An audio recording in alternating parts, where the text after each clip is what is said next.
Hello everyone. This is not a story for the faint of heart.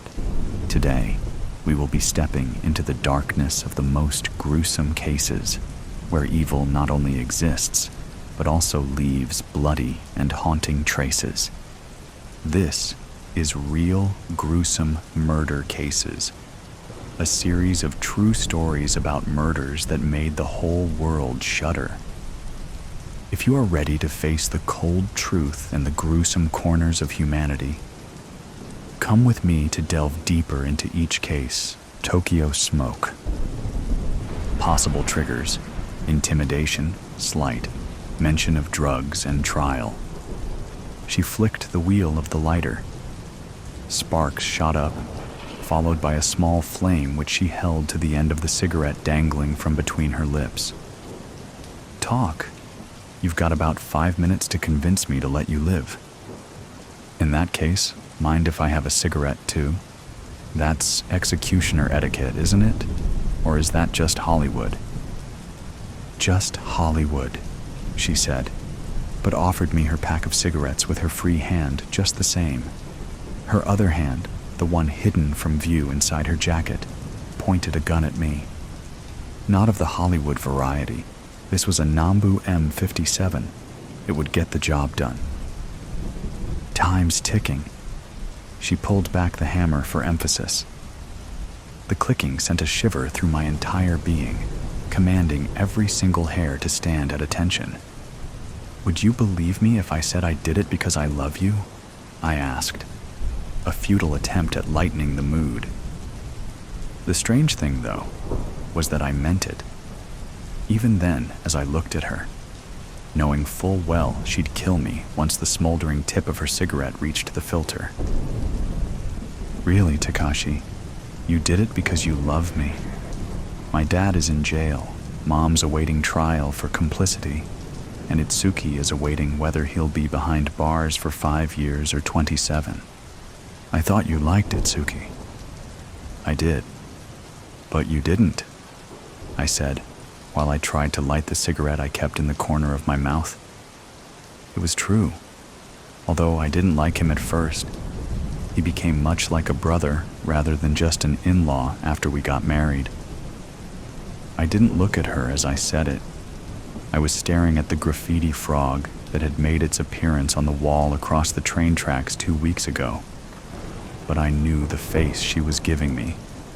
I remembered every line that appeared on her usually smooth skin. You always complained about how he badmouths you to your dad at every opportunity he got. It's the only reason he was going to take over the company. You're smarter, more experienced, and more ambitious than he was or ever would be. It should have been you, and you know it. As for your Stop. As for your dad, Hina, he chewed it up, I continued. All of it. She poked me with the barrel of the gun to let me know who was in charge here. That's no reason to have them locked up. True, it wasn't, but it was convenient. For years, even before we got married, she had been complaining about all of them. Her dad most of all. Ever since she was a little girl, she had been preparing to take over her father's company when eventually the time would come. She made sure she got the best grades all throughout primary and middle school. Even at university, she had always been at the top of her class, while on the weekend, she inspected contracts for business deals and saved the company millions by spotting hidden clauses. But none of that mattered. Once Itsuki was born, he was all her dad had cared about. I took a deep drag of my cigarette. Marlboro Gold. I always hated lights. They miss that slight scratching sensation when you inhale. Isn't it though? 5 years ago, during Christmas, when your dad announced that Itsuki would take over your position as CEO, you said you never wanted to see any of them ever again. I didn't mean that.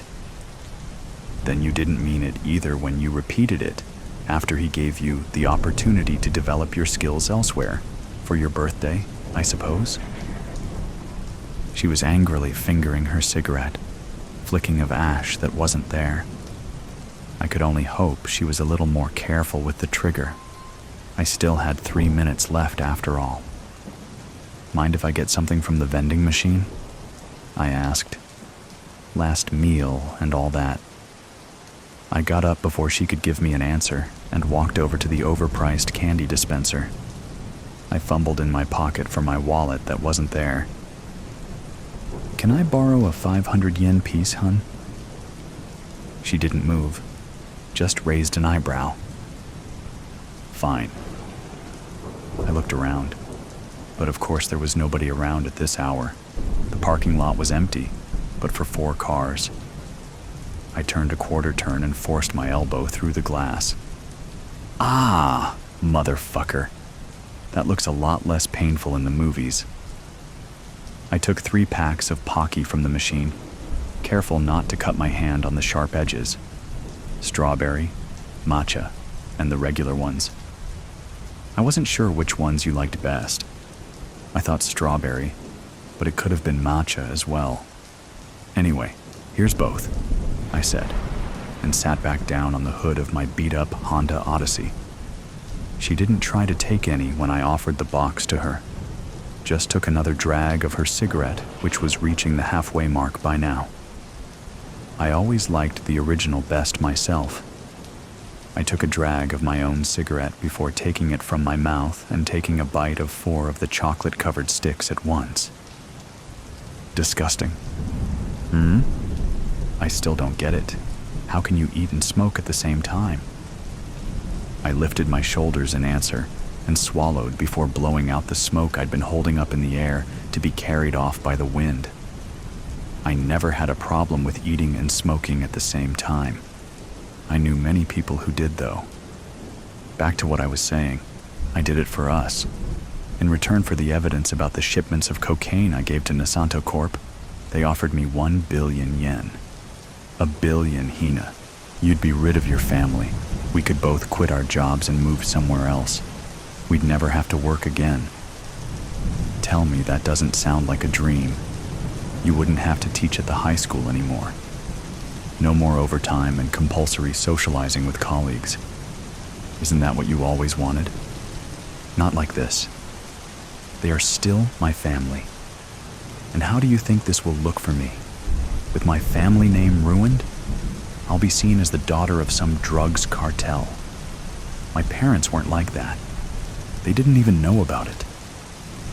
The arms of the gold-plated station clock twitched. 10:35. The dial was beautifully decorated with the image of a sun that, in the morning, reflected the sunlight so brilliantly that it seemed to shine itself. Now it was barely visible at all. True, that was on Itsuki, but none of that would have happened if you'd been in charge. Besides, your dad will be out in, 3 years? Your mom's sentence will be even shorter. I doubt she'll even have to do any jail time at all. You just don't fucking get it, do you? You think that's the story the media is going to run with? That it was just my brother and the rest of us had nothing to do with it? Sure, I might not be seen as an accomplice, but I'm part of that family. You didn't ruin just them. You ruined all of us. Honestly, I didn't get it. Maybe it was because I'd never been close to my own family, or just because we were rich now and could go wherever we wanted. You took my last name when we married. No one will associate you with them once we move somewhere else. Where'd you want to go? Osaka, or maybe Kochi? You always loved the beach. Hell, we could even go to Europe. You pick a country, and we'll be on the next flight. My eyes were fixed on the entrance of the empty train station. One of the lights illuminating the statue a little to the left of the gates was flickering and drew my attention. It was a statue of a man, but I didn't recognize him. Over the past 6 years I'd been coming here, I'd never taken the time to read the plaque. "You've got about 1 minute left," she said, inspecting the cigarette clutched between her fingers. "I've got to say, you're doing a real bang-up job so far."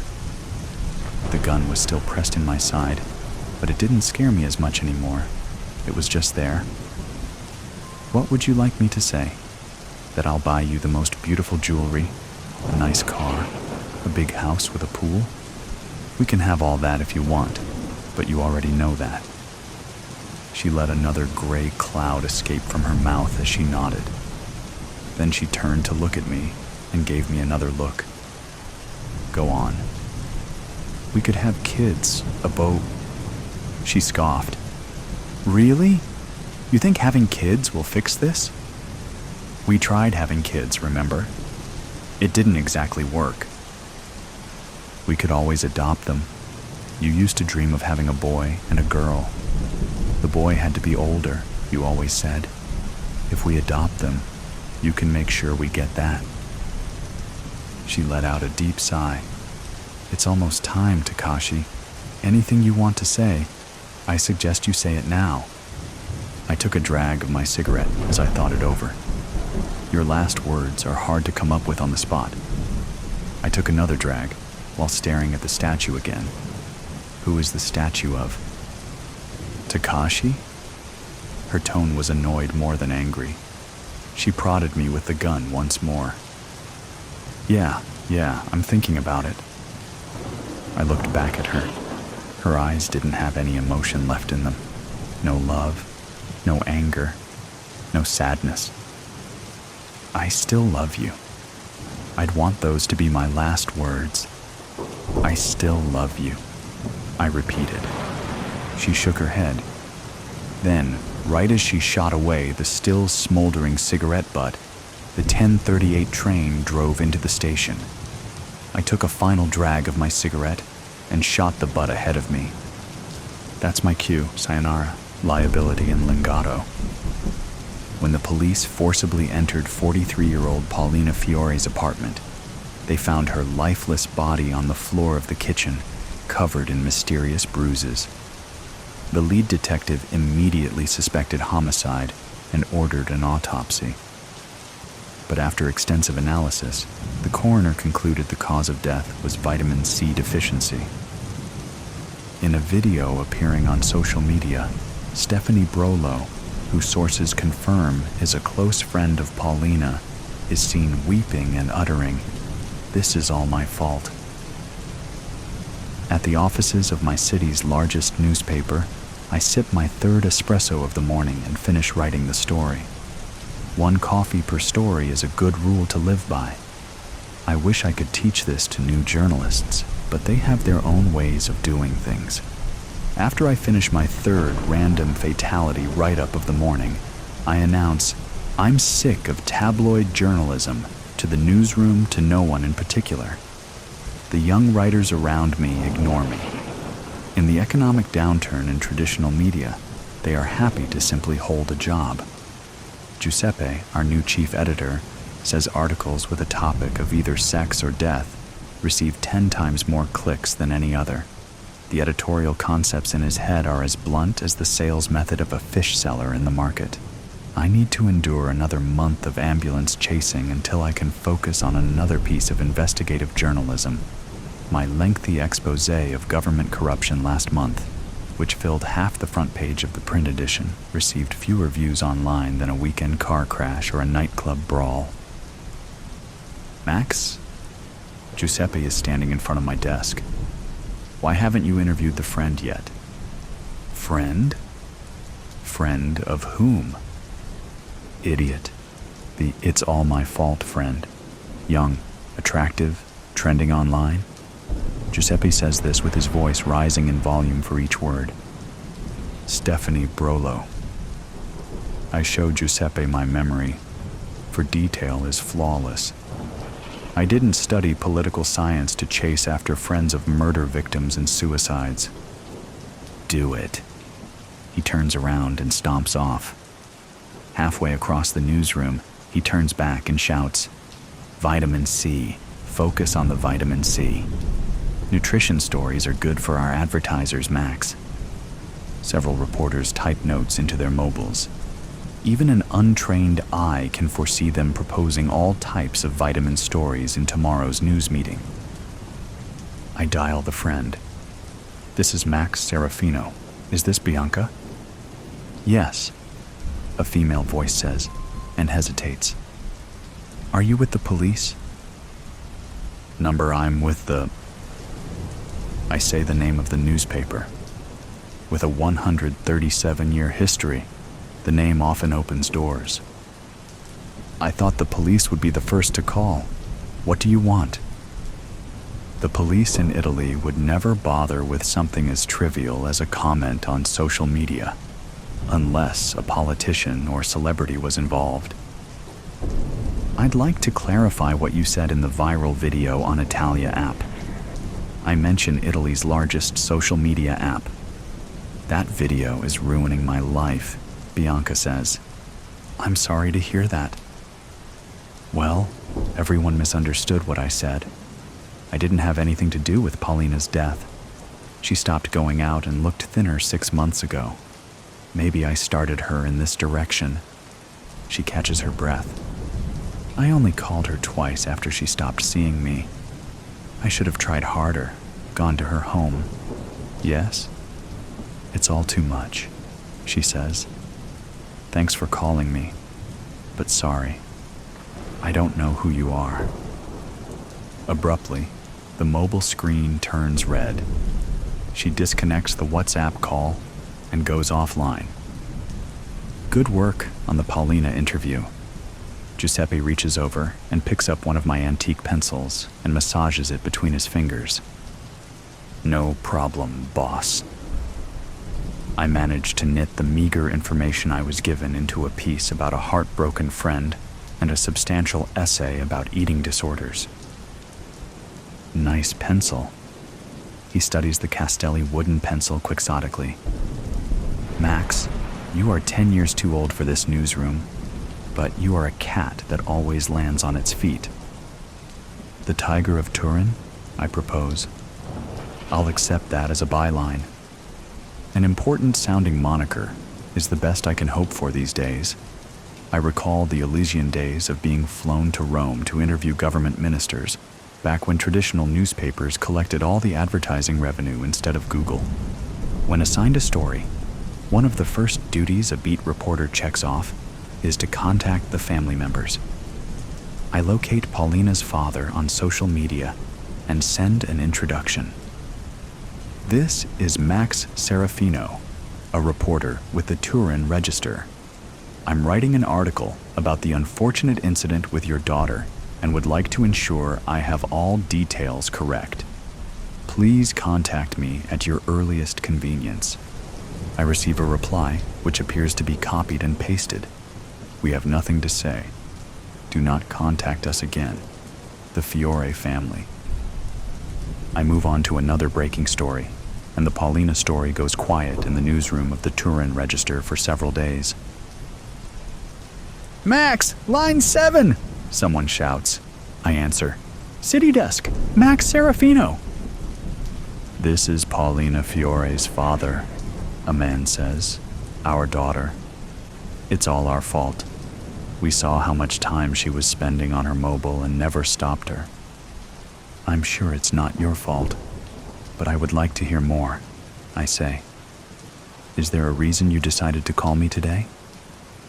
The police unlocked her phone and asked us questions about the websites she was looking at.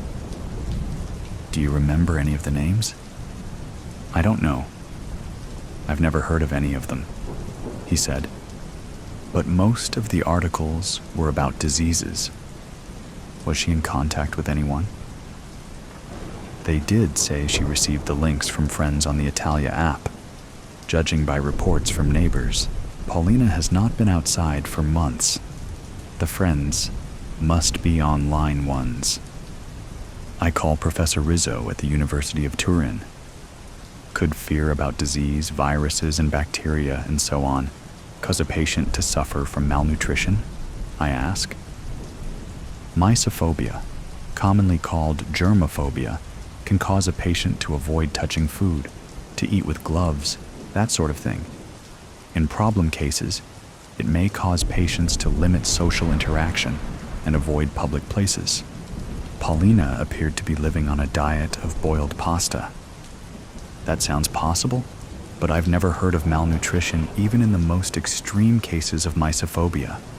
Hunger, including a desire for a mixed diet, is stronger than almost any other psychological urge. But isn't the urge to survive even stronger? I conjecture, trying to imagine what the existential threat could be. How could Paulina completely avoid something so widespread as vitamin C? I update the chief editor on my progress on the case. This has the workings of a good human interest story: food, fear, a female victim. Giuseppe looks satisfied. Keep digging, but steer clear from anything negative about Italia app. They deliver 30% of our incoming traffic. I am on speaking terms with many people in our city. People love to talk about themselves to someone who is actively listening, especially if they perceive them to be in a position of authority. After graduating university together, Bruno went on a different, more international path than I. Having worked for 15 years in Silicon Valley, he returned to our hometown and was soon snapped up by Italy's largest social media company. A glimpse at a life I could have lived. I canceled dinner with my girlfriend Gabriel to set up a cozy dinner with a 41-year-old man. On a clear, dry evening as dusk descends over Turin, as it sits in its valley between the towering Italian Alps on one side and the rolling hills that rise up from the Po River on the other, I walk toward the rectangular bulk of iron lattice that is the old Fiat factory in Lingotto on the south side of the city. The factory, almost a kilometer long, has transformed into offices and a ground floor shopping mall. Now it's popular with high-tech startups, many from America, France, and Germany. The building that was the epicenter of the city when Turin produced half the automobiles of Europe is now filled with people trying to figure out how to sell discount handbags through e-commerce. At least the people of Turin are no longer destined for a life of hard labor as previous generations were. Paulina lived not far from this building. At the Osteria del Fiat, I've asked for a quiet table. I'm disappointed when the host leads us to a very crowded dining room. We pass a large room with only one table of guests. In the circle of suited men, I recognize a retired local politician. In the dark recesses of the city, the power brokers don't like to be overheard. An hour later, after we have finished our own dinner, Bruno takes a large swig of the dolcetto d'alba we have been drinking. The obligatory pleasantries and the exchange of information about shared friends has been completed, and we can move on to the real meat of the dinner. I explain how Paulina had been accessing his employer's app over 50 times a day. At Italia app, we focus on returning traffic. Some readers we enchant with glamour, others we addict with fear. Isn't that manipulation? We are giving people what they want. If they want to hate, they will find it. If they want to love, they will find that too. What about promoting democracy and humanitarian values? That's just rhetoric for university students. You know that. Paulina Fiore died after gorging on fake news sent to her by Italia app. It's not our fault that someone can't handle online news. If we don't send it to them, someone else will. You have become very American in your thinking, I point out. It's disappointing my old friend can't see the world the same way we used to, but I've become resigned to accept people's differences, politically or otherwise. The police seem very interested in her social media history, I add. Bruno looks at me with renewed interest. Have the police opened an investigation? Maybe her death is not Italia app's fault. Maybe it's the people who write the fake news. If you can send me her browsing history, the one the police are going through, I'll take a look and put some spotlight on the fake news producers. That might keep you one step ahead in reacting to negative coverage. I'll keep your name out of it, of course. I'll think about it. Bruno focuses on his red wine glass. Bruno and I may not see eye to eye, but we have enough shared history to trust we will protect each other's best interests.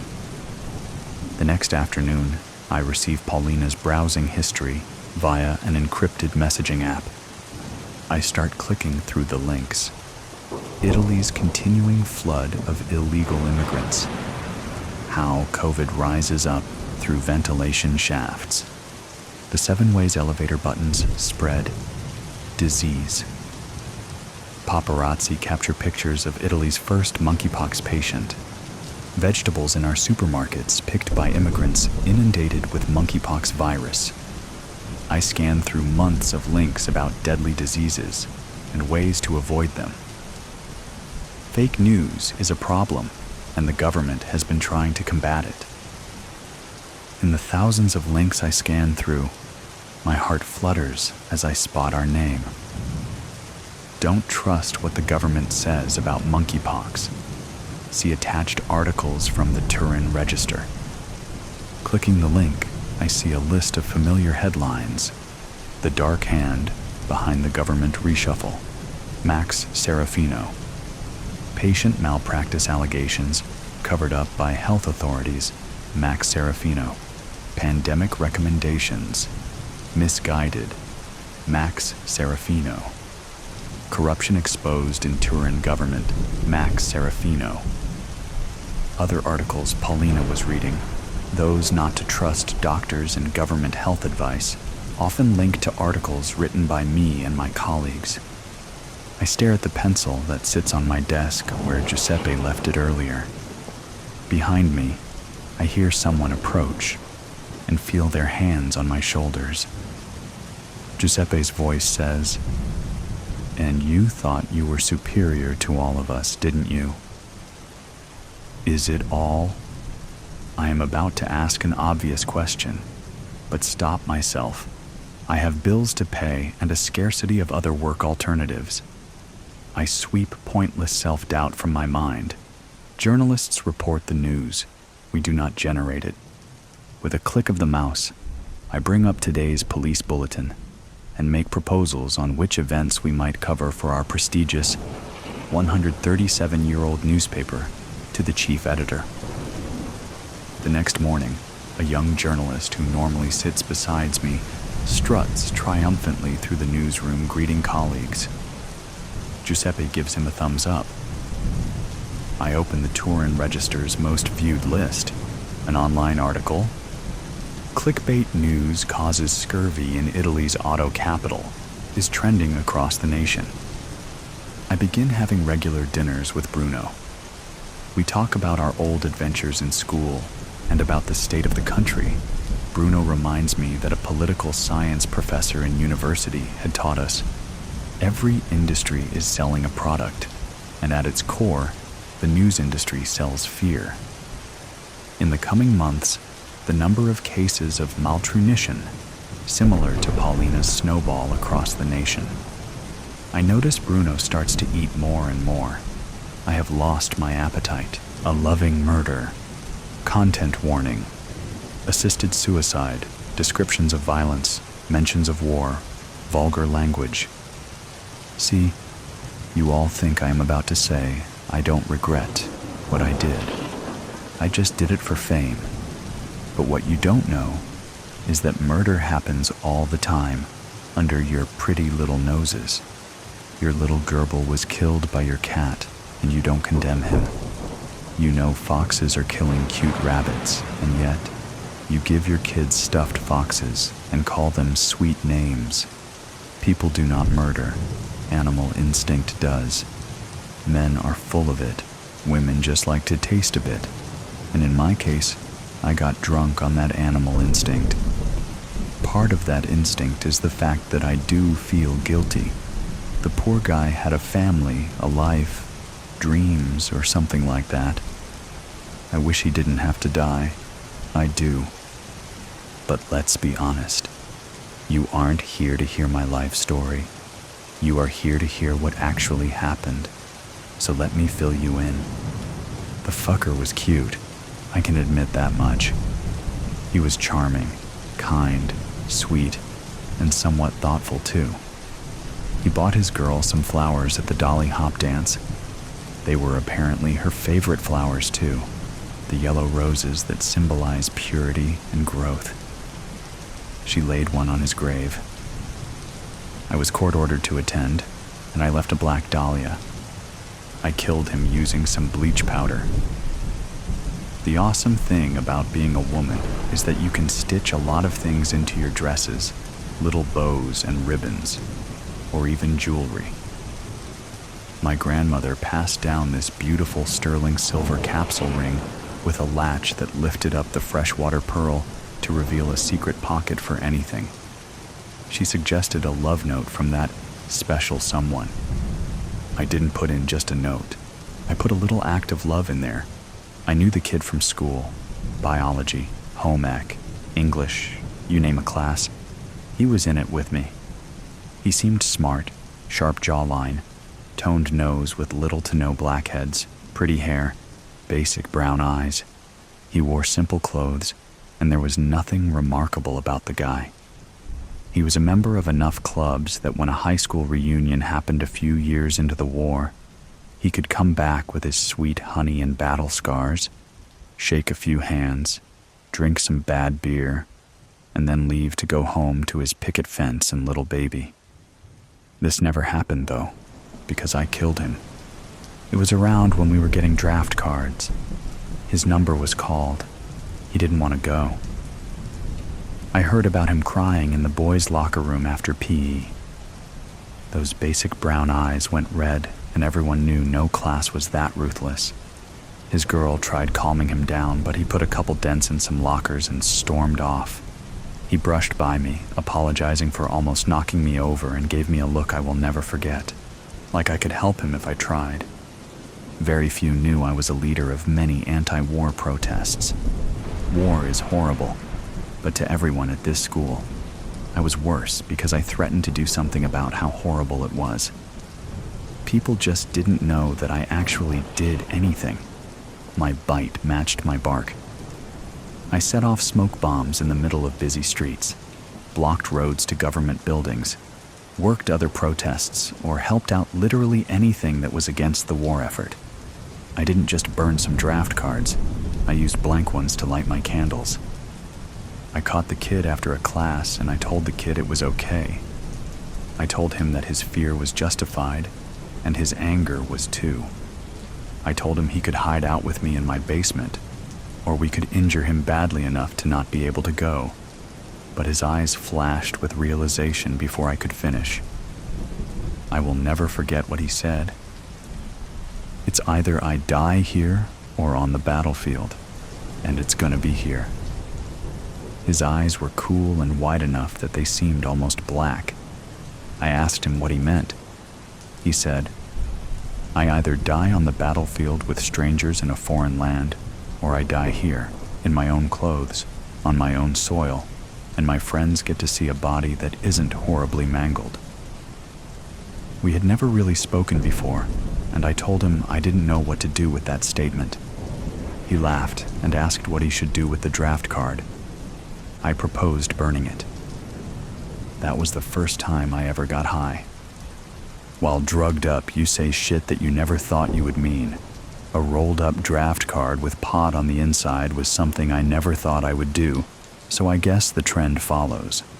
I do think sober thoughts are drunk words. I say a bunch of shit drunk I would never say sober. But to be clear, my actions were while I was sober. I killed him stone cold sober. I digress. While high, he started telling me all about his family and how his little sister prayed that he wouldn't have to go to war and could stay at home with him. He made great pancakes and was the only one who could talk their mom off the ledge. He started rambling about Jesus and how he wouldn't want him to go out like this, but America was Jesus's baby or something, and that meant that dying for America was just as bad as suicide. I took a long, contemplative puff, and then I hit him with this. Just do it yourself then. If Jesus doesn't want you doing it to yourself, but dying for America is just as bad, then end it now. Less blood that way. a prettier casket.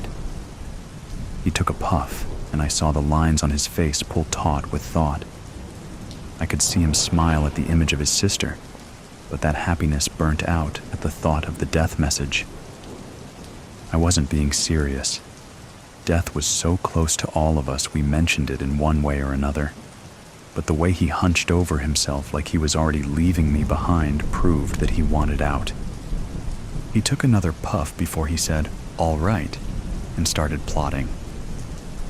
Now I want to make something very clear. I am not an angry person. The kid was just as enthusiastic about dying as you would be about planning a party while your parents were out of town. It was all up in the air until it wasn't. Until he caught my ring and said it could be a murder weapon. Said I could put some poison under the pearl and let loose when he least expected it. Until he kept making me promise I would kill him no matter how hard he begged otherwise. It was in the air until he wrote his notes, said his goodbyes, sold his shit, and made himself look like the loveliest boy you ever did meet. It was 3 days before he was supposed to leave. 4 months had passed since our first smoke session. We never talked about the plan again. I stayed up at night wondering what was the good thing to do, and if there was even a moral compass in this situation. But I knew what I had to do. We had a blood pact, me and this kid, and I never lie. It was only 3 days before he was supposed to leave. He was packing and invited me over to smoke, which happened more and more often over the course of those 4 months as that draft card started to rise from the ashes. I think his parents even thought I was his new girl or something because they invited me to dinner multiple times. The kid taught me how to roll that first smoke session, and I started to work my magic. I gave him 1 blunt, then 2. In the second one, right before I licked the seal, I popped open the freshwater pearl and let the powder fall like snow. I let him take a puff and turn up the music. He started coughing and choking, and at first he was smiling. A big smile, too. One of the ones I thought he had at breakfast with his sister over some syrupy pancakes. Then he realized this was it. I saw his dark brown eyes panic, searching for why, but then the recognition clicked. He started to go down and almost said something. He fell to the ground in one fell swoop. I always wondered what he said. I bet it would have been a thank you. If it were me, I would have cursed myself for being so damn loyal. The odd thing about being in a room with a dead person is that their eyes don't close. In all the movies and plays, their eyes close on their own, but I had to do that myself. I didn't want his mom to have to do it for me. I thought, already come this far, might as well go down swinging. I never thought I would be a murderer, but I also thought this country was for the best of them. This all might not make sense, and I don't really expect it to. It barely makes sense to me. I think I just knew people were going to die. He decided if he couldn't beat death, he would join him. I think even part of me thought I wouldn't get in trouble for it. Like God wasn't condemning these kids with guns, rather sending them food and movies and chicks, and maybe he would do the same for me. Your question is why I did it. Now I have a question for you. Why do you not kill all the foxes for eating the rabbits? Because that is how nature works. Well, war isn't natural, and yet to spend millions on it and make poor people give up their food and kids for it. War is egregiously human. You murder an entire country just because you wanted power. A power that, if it was natural, would be yours already. It made national news. People were all about the war effort at the time, and I was being interviewed by every news station in the country. Little Miss Peace and Love kills. Can you be a war vet if you only had a draft card and no Purple Heart? Smoke session gone political. The last one is my personal favorite. Now I sit here in a cell with a single notebook and dull pencil that I stole from the bathroom. Someone had left it for someone else, but I took it, and I'll pay for it later with whatever stale crackers I have left. The nation hates me. I have angry letters from thousands of people, but none of them, not a single one, is a veteran. I think that's interesting. I bet it's because deep down, people know that I did something good for someone, or they know that they would have done the same thing. I regret the fact that the kid had to die. I just don't regret that I did it. I think it was the kindest thing I have ever done in my life. At least he didn't have to close his dead buddy's eyes shut. Considering he asked me to kill him, he would have passed out from just touching some blood. His note: "To whom it may concern, my dear family, I am so sorry that it had to be this way. I wish I could still hold your hands like I did when I was alive." She doesn't even know that I am writing this note. Patty Schreiner, I mean. She is innocent in all of this. Her hands might be far from clean, but so are mine. I didn't let her do it because I wanted to be far from you. It's because I wanted to be close to you. I was just so scared. I didn't want to be around kids my age in the morning, and then new ones who just got shipped over at night. I was terrified looking at that draft card. I couldn't go. I just couldn't. And I didn't want your last memory of me to be while I was riddled with bullet holes and gangrene in a foxhole writing a letter home about how much I missed you. I wanted your last memory to be of me sitting at the dinner table, all limbs intact. I'm still so sorry. Patty did it because I asked her to. I wanted to go. The day after I got the card in the mail, I even stole beers from our fridge and drank myself tipsy before school. I didn't think anything mattered.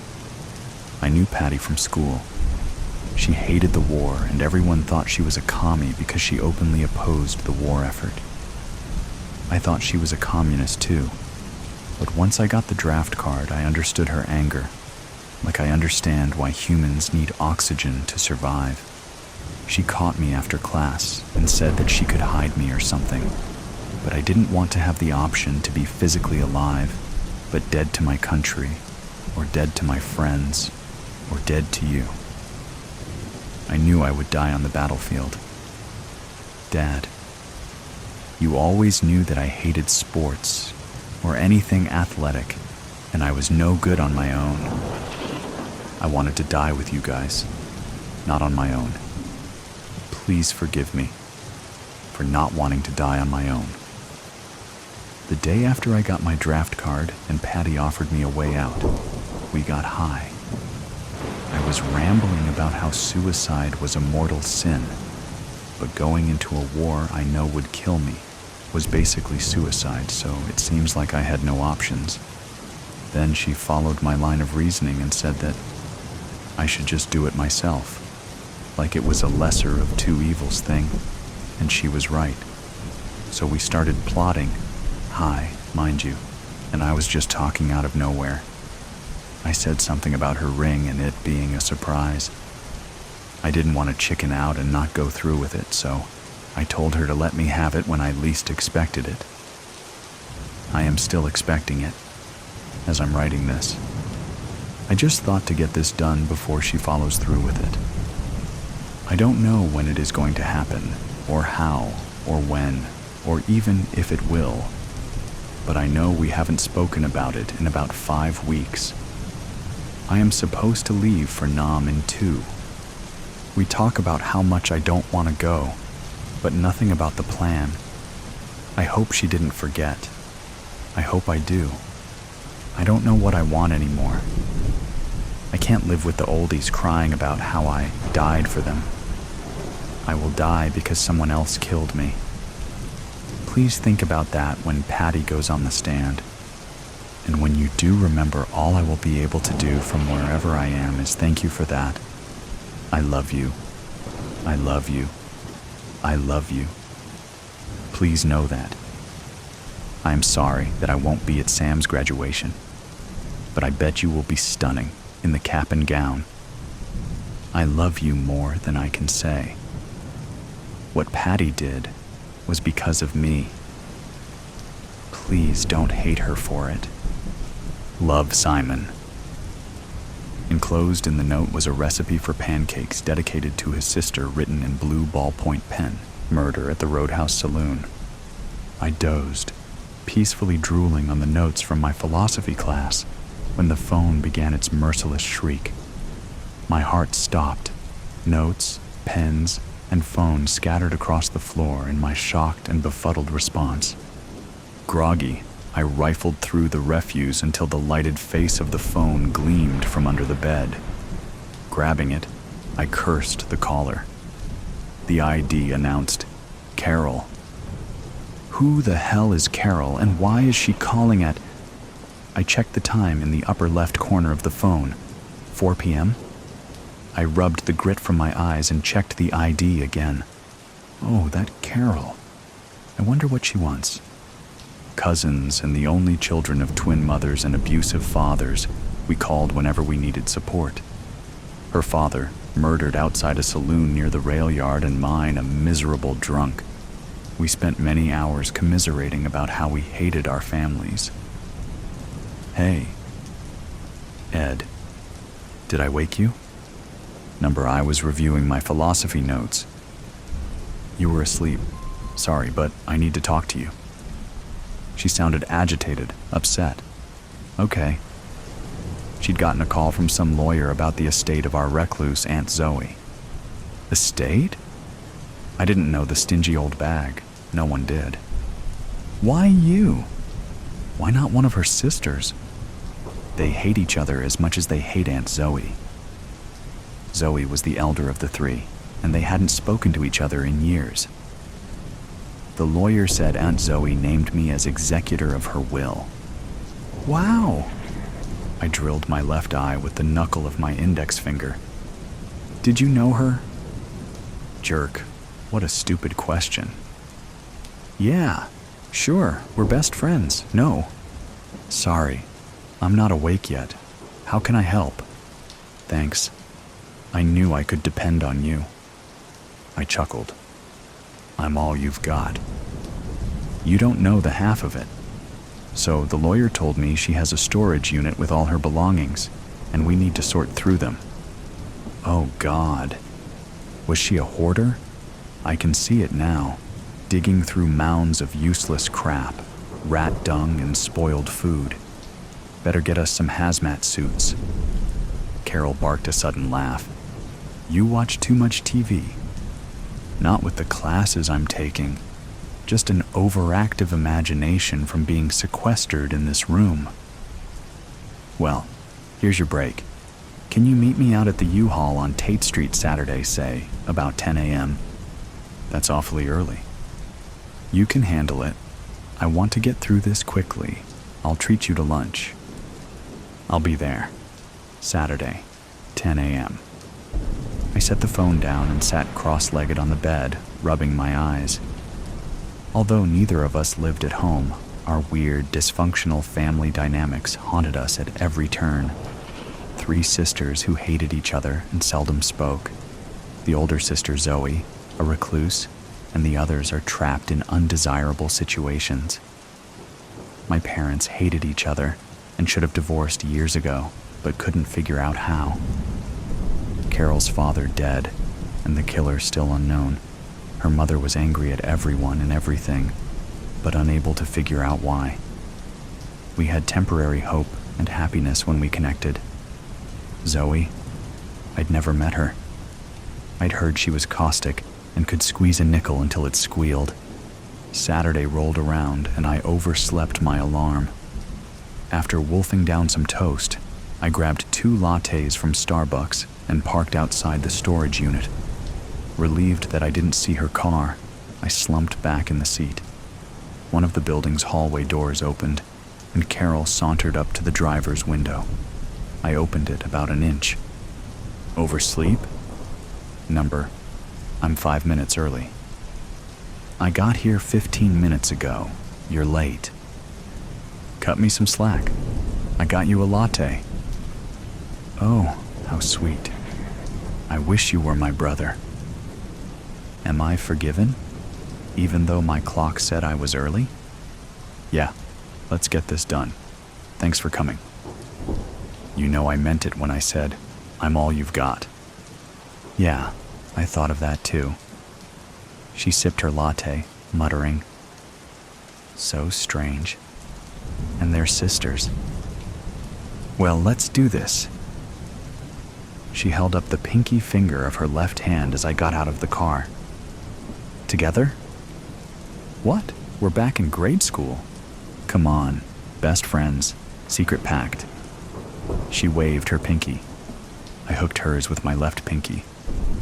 Always.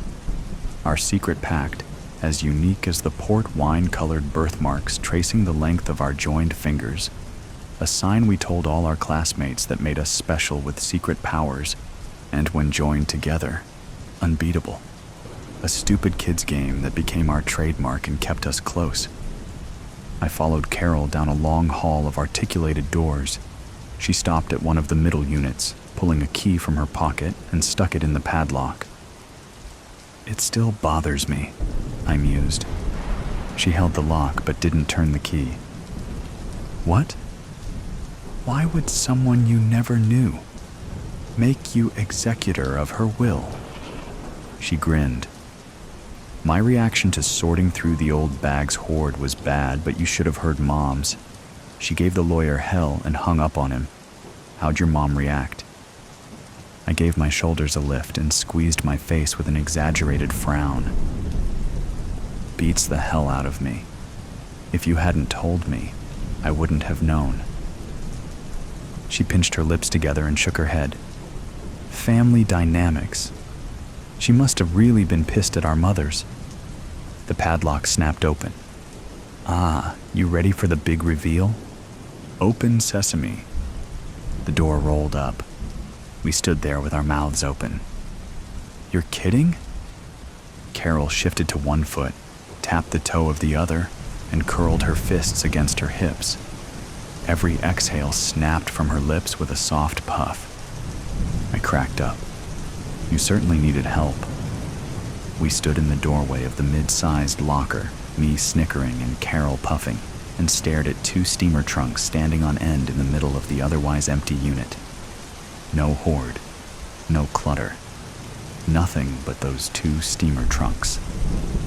Carol glanced at me from the corner of her eye and told me to shut up. Then she patted her hands together.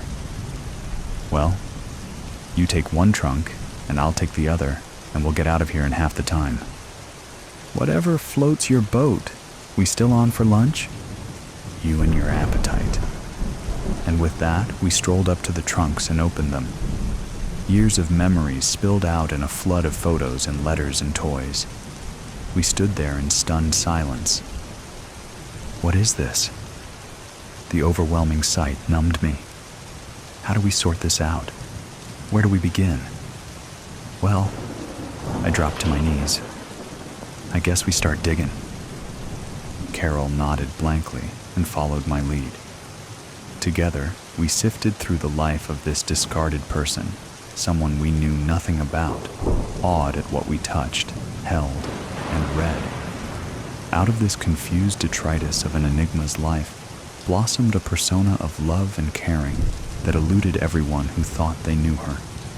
In this kaleidoscope of wonder, we buried ourselves until I stretched and glanced at my watch. God almighty, we've been sitting here for almost 6 hours. It's 2:45. Carol sat back and crossed her legs, holding what appeared to be a letter. Hey. Her voice broke, and large tears began to roll down her face. You gotta read this.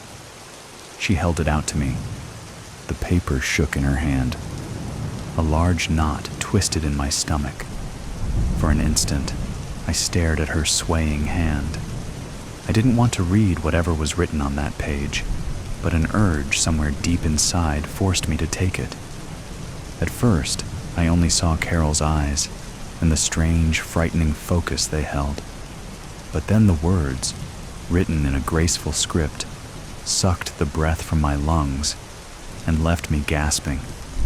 My hand flopped in my lap, my arm weakened by the weight of the message. I stared at the trunk's latch, gathering my thoughts and fighting to still my pounding heart. I turned to Carol as a new wave of tears crested in her eyes. You're my sister," she answered with a rapid nod and hid her quivering lips behind her hands. My God, but why? How? I waved my hand toward the contents of the open trunk. I think this is starting to make sense. I pushed aside the clutter, digging toward the bottom corner, and stopped. I pulled out a birth certificate, mine, and held it up with 2 fingers like it was radioactive. She held a similar one up to me. The certificates list Zoe as our mother, but no father. Deflating thoughts of illegitimacy flooded my mind, stopped by Carol's words. "Read the second page of the letter," she said, her voice thinning.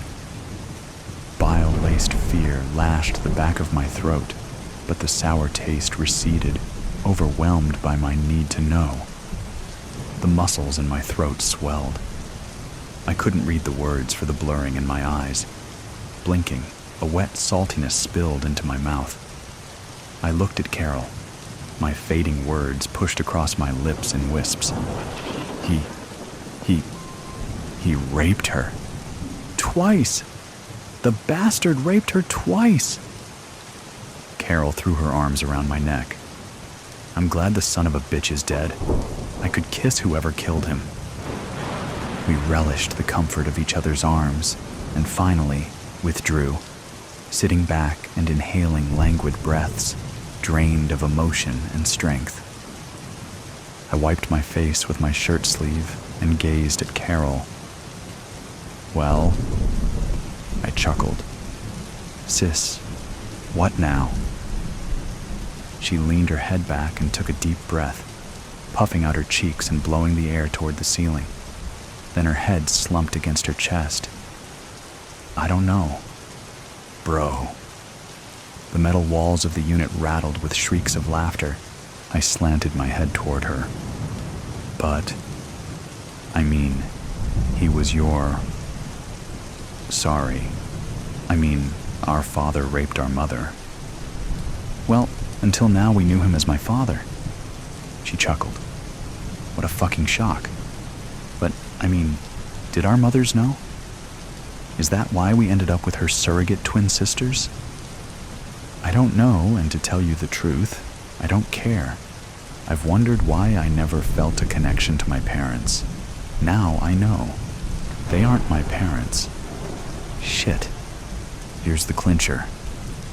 I pulled a photo of Zoe from the pile. She must have been around 20. I handed it to Carol. She was quite a knockout. No wonder your dad couldn't keep his hands off her. Take a look at her pinky. Carol brought the photo closer, then studied her own pinky, and then mine. Same birthmark. A dark sadness pained me, and my eyes blurred. Carol brushed a tear from my cheek. I know what you're thinking. I would have liked to have known her, too. We wrapped our arms around each other and pulled each other close like the lost brother and sister we were. I kissed her cheek. Thanks, sis. I needed that. Uh-huh. She took the letter and reread the second page. What did you make of this last paragraph? I didn't get that far. She handed it back and I read it a half-dozen times. Remove the tape from the anchor. I glanced at the trunks and the piles surrounding us. I don't know. These trunks must be 100 years old. I don't have a dot. I stopped, staring at the interior of my trunk, then Carol's. Scenes of the early 1900s decorated the interior linings. Famous destinations adorned the lining of her trunk, and famous cruise liners adorned mine. Wait a minute. I emptied my trunk and scrutinized the lining. The Titanic sat at anchor in one corner. I shined the light from my phone and a 5 or 6 inch piece of clear tape, starting at the Titanic's anchor chain, gleamed. I pulled the tape, revealing a tear in the fabric behind it. As I peeled the fabric back, Carol squeezed closer, peering over my shoulder. I heard her breath stop. Beneath the fabric was a thin brown envelope and another photo. I glanced up at her. More surprises? Let's see 'em, damn it. I pulled the photo out. Carol gasped. This was taken at the roadhouse where my dad was murdered. I brought the photo closer and squinted at the two figures at the bar. Shit. Those two at the bar are our dads. Yeah, and by the looks, yours is about to punch mine. He really looks pissed. I flipped it over. It's dated. Carol snatched the photo from my hand and choked a soft gulp. Jesus, that's the night he was killed. I'm sure my face reflected her look of confusion. Like, is it possible? Did my dad murder yours? She tilted her head and squeezed the tip of her tongue between her lips. She must have read my mind. It's possible. But why? She murmured. I gave her a half-hearted shrug. I don't know. Jealousy? I sensed my eyes suddenly widening as the idea sunk in. Crap, were they fighting over Zoe? Did my dad have designs on her too? Only one way to find out. Ask him. Carol jumped to her feet, but I grabbed her arm before she could leave. Wait. I held up the brown envelope. We haven't opened this yet. She knelt as I tore the envelope's flap and removed 2 sheets of paper. I don't think we need to ask. I waved one in front of her nose. This is a sworn deposition. Carol took it and read it. Everything we need to know is there. How your dad raped her and threatened her, and that my dad didn't kill him. I don't understand. Why did she wait? Why didn't she go to the police? Who knows? She's gone. I rubbed the stubble on my cheek. But I have a theory. What? Revenge. You're kidding. I shook my head. A warm flood of satisfaction swept over me. Nope. He was always a suspect, and she knew he was in a miserable marriage. Hell, I was there. I saw it.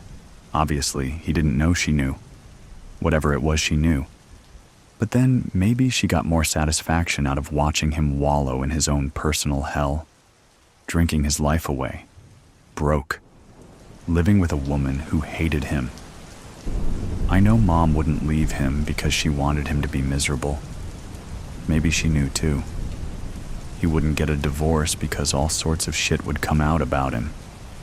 Wow, you gotta be angry to wait that long. Holy crap. My mouth dropped. What? I held up the second sheet. This is her will. Carol sat up. Did you know she was married? She shook her head. 35 years. Her husband died 6 years ago, which explains your choice as executor, I guess. Well, what's in the will? My saliva turned to sand. I shoved the paper toward her. The more she read, the wider her eyes became. She slapped the palm of her hand over her mouth. Is that a $sign with 5 zeros behind it? My head bowed toward her in 2 quick, stunned nods. Carol broke into a hysterical laugh. She left everything to us. Where did she get it? Who cares?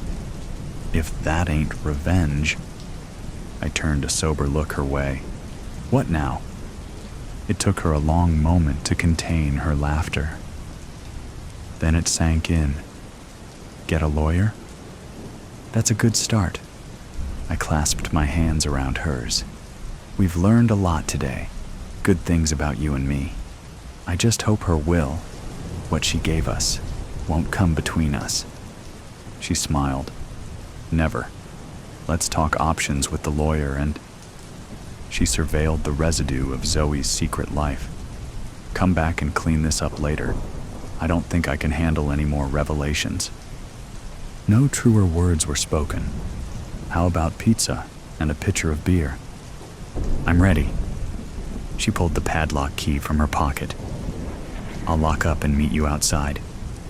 Oh. I stopped and picked up a small envelope and handed it to her. This was clipped to the back of the will. It's addressed to you. Me? She turned it over in her hand. Take your time. I'll wait outside. Carol rolled the door closed and locked the padlock. She put the key in her pocket, opened the envelope, and removed a photo. Her breath hung in her throat. She dropped it like it burned her fingers and stumbled toward the exit, but then turned, ran back, and snatched it from the floor. She stared at it, mumbling, "That's me. At the roadhouse." She shot quick glances up and down the hallway and collapsed against the wall, rubbing the back of her hand across her lips. Closing her eyes for a moment, she rolled her head from side to side and then read the notations on the back of the photo. Dated the night her father died, the sweat ran down her neck in rivulets and her flesh turned cold. Below the date, 8 words, penned in Zoe's graceful script, closed the door to her enigmatic life. I know you killed him. He deserved it. Killer ratings. The stealth drone hovered over the backyard of the suburban house, its camera zooming in close to its subject. A boy, kneeling on the lawn, in one hand a praying mantis, the other a pair of tweezers. Holding the insect close to his expressionless face, he slowly ripped the legs off the mantis. Then once that task was completed, immersed the body in a jar of water that lay on the grass in front of him until the insect stopped struggling and was still.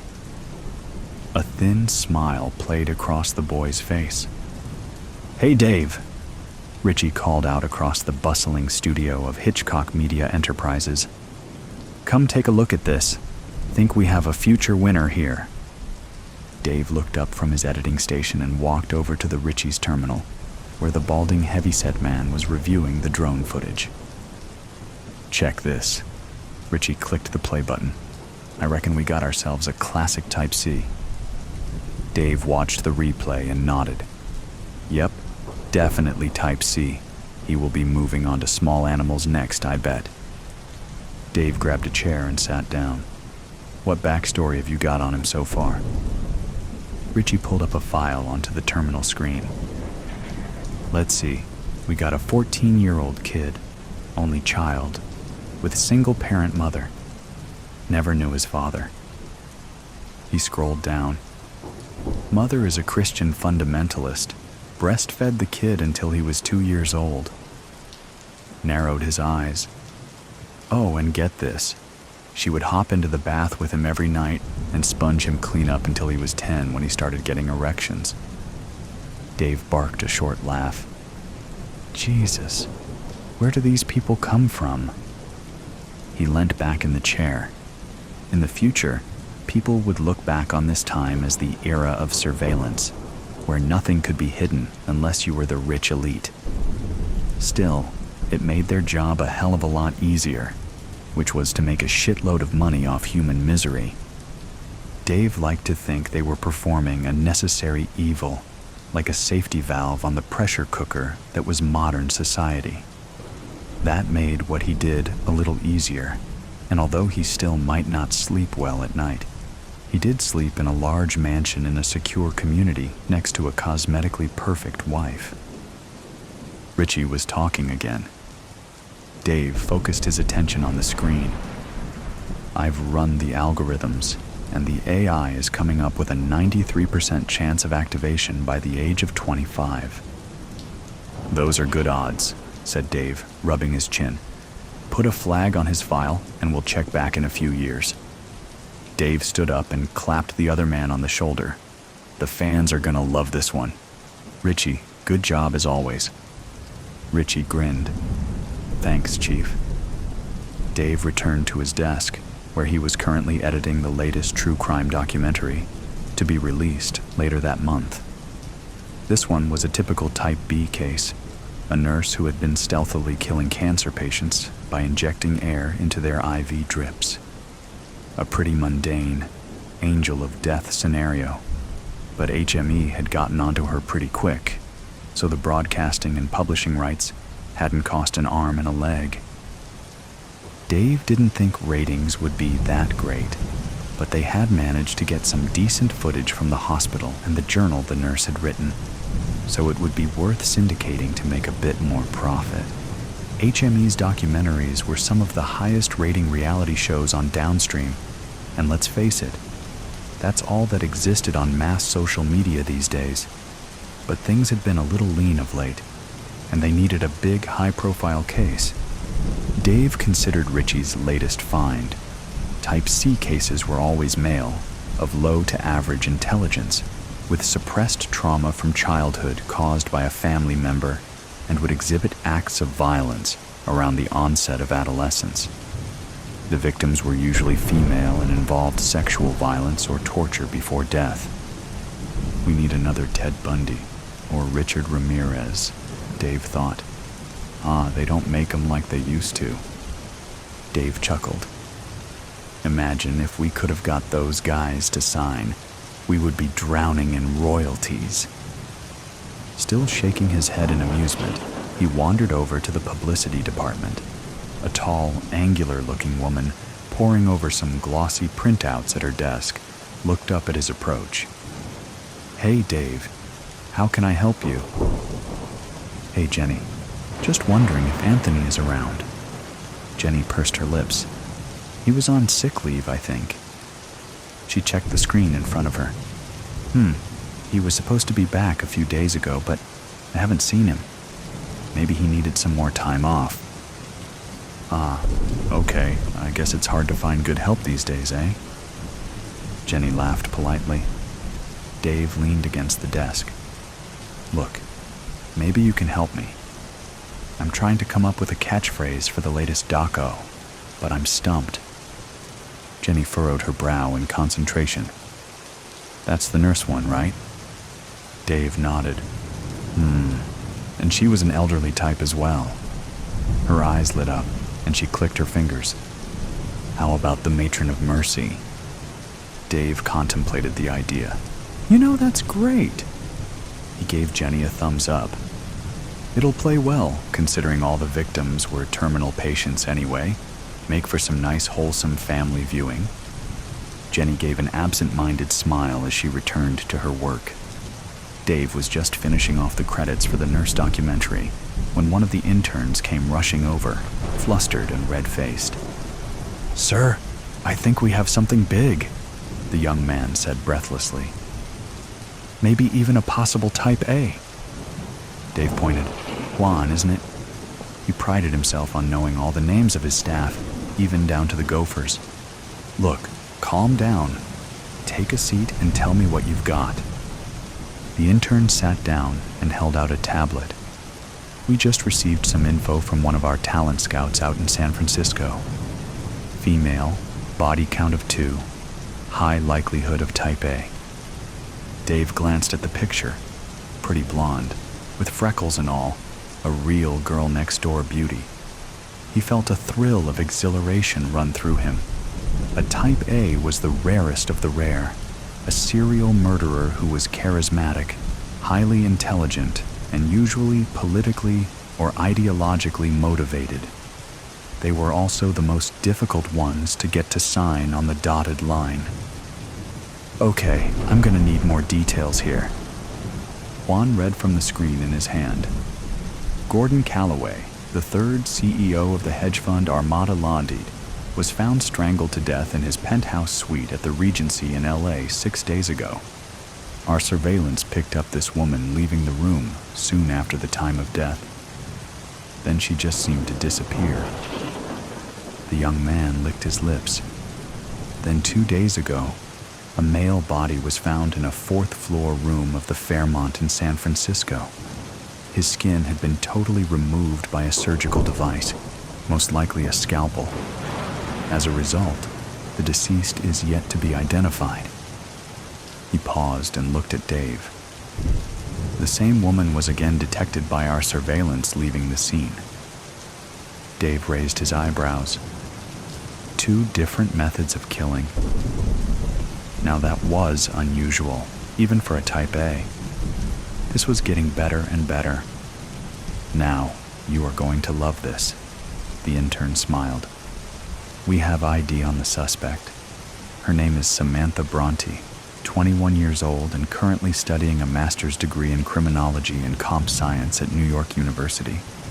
Dave opened his mouth to speak, but Juan held up his hand. And this is the clincher.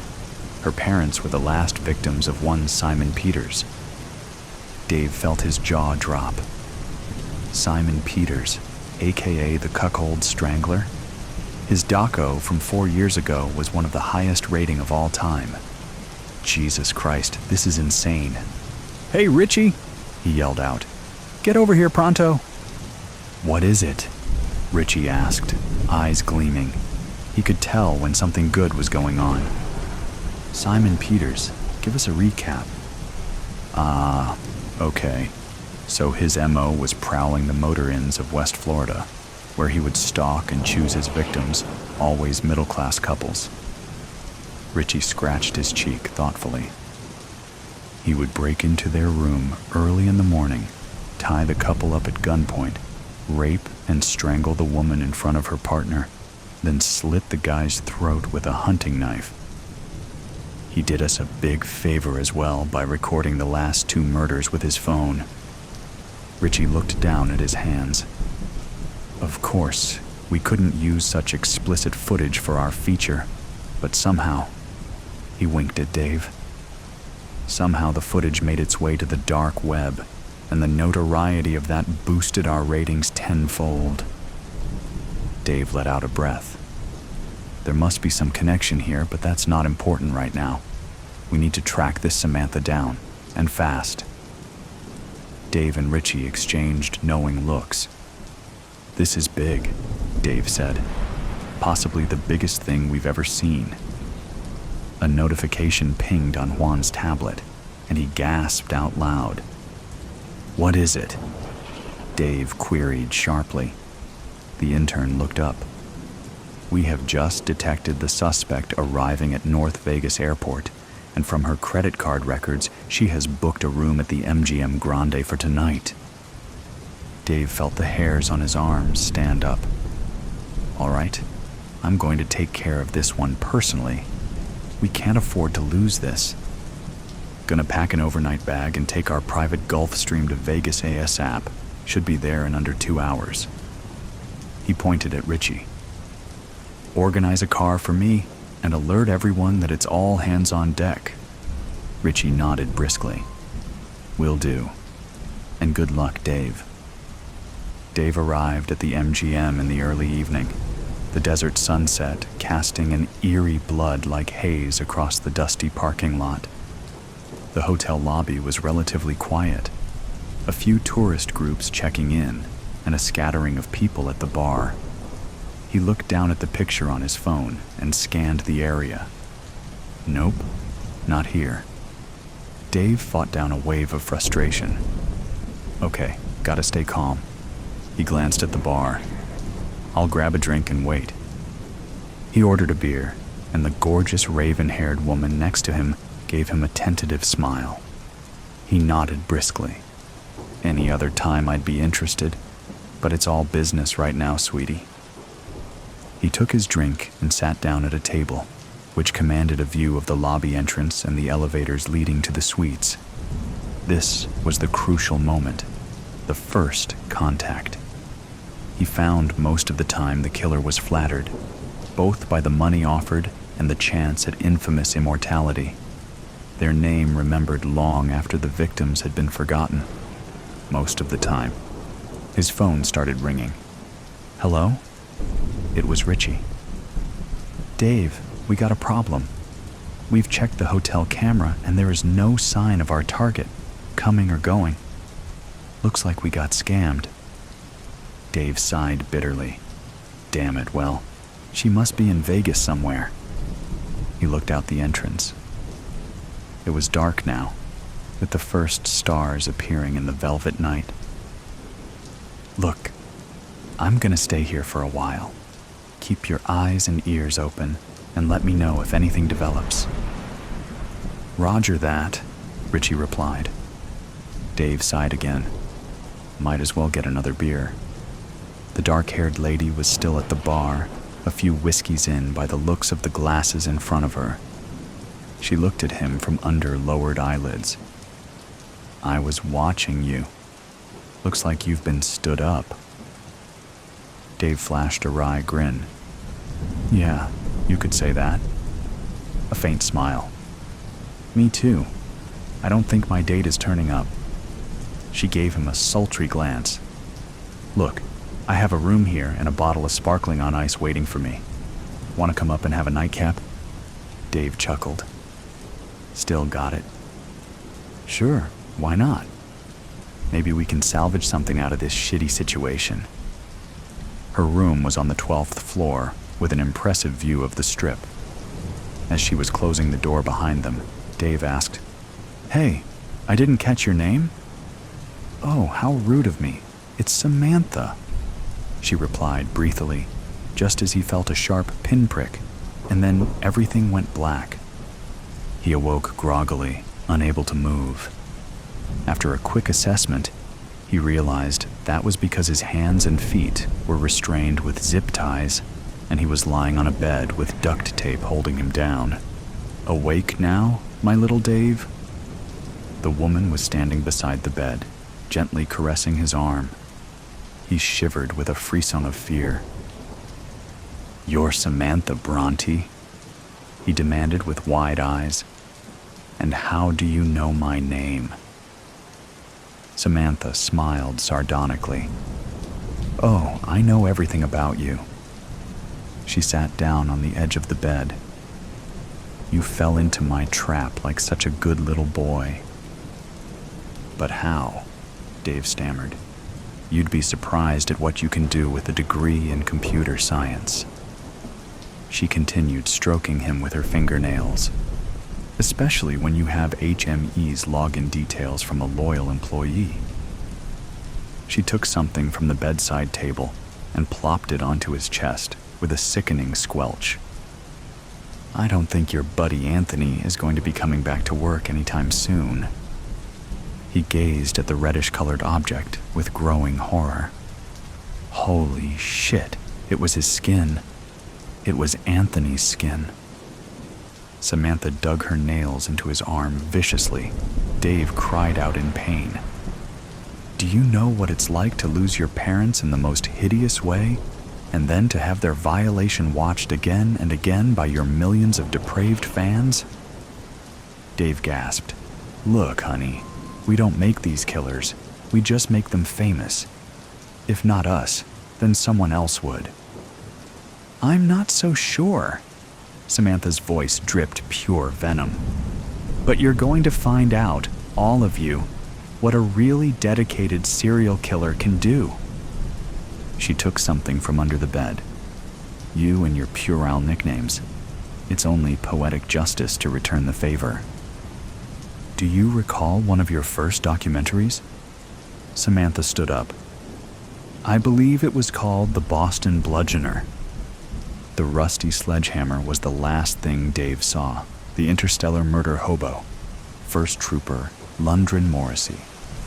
Constabulary grid.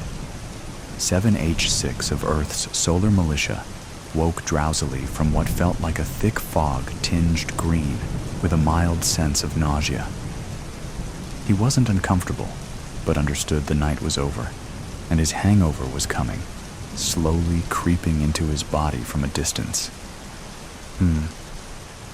What did I do last night? I remember the girl Adrian sent, and drinking, so much drinking. He didn't feel much concern over his lack of memory. It wasn't his first blackout. Some memories always returned, and there was the footage to look forward to. He furrowed his brow as slowly growing behind his eyes, expanding over the top of his head. A headache made its presence known. It grew rapidly into a solid thump, forcing a hot gush of saliva flood his mouth, literally blushing his face with heat at the same time. Unable to control his own body, he rocked upwards to vomit, only to find himself restrained by the wrists above his head. With a viscous blub, the vomit tried to project, only to flop back into his mouth, down his chin, neck, and chest. This just induced another almighty heave, this time sensibly spilling it to his right. It pooled against his cheek. He slowly turned his face to the left in a lethargic bid to find reprieve. He took a moment to catch his breath and tried to open his eyes. The room was pitch black, and he questioned whether he had opened them at all. What did I let myself get into last night? He tried moving his legs, and found them restrained as well. Ugh, enough of this. Hello, he croaked, his throat dry.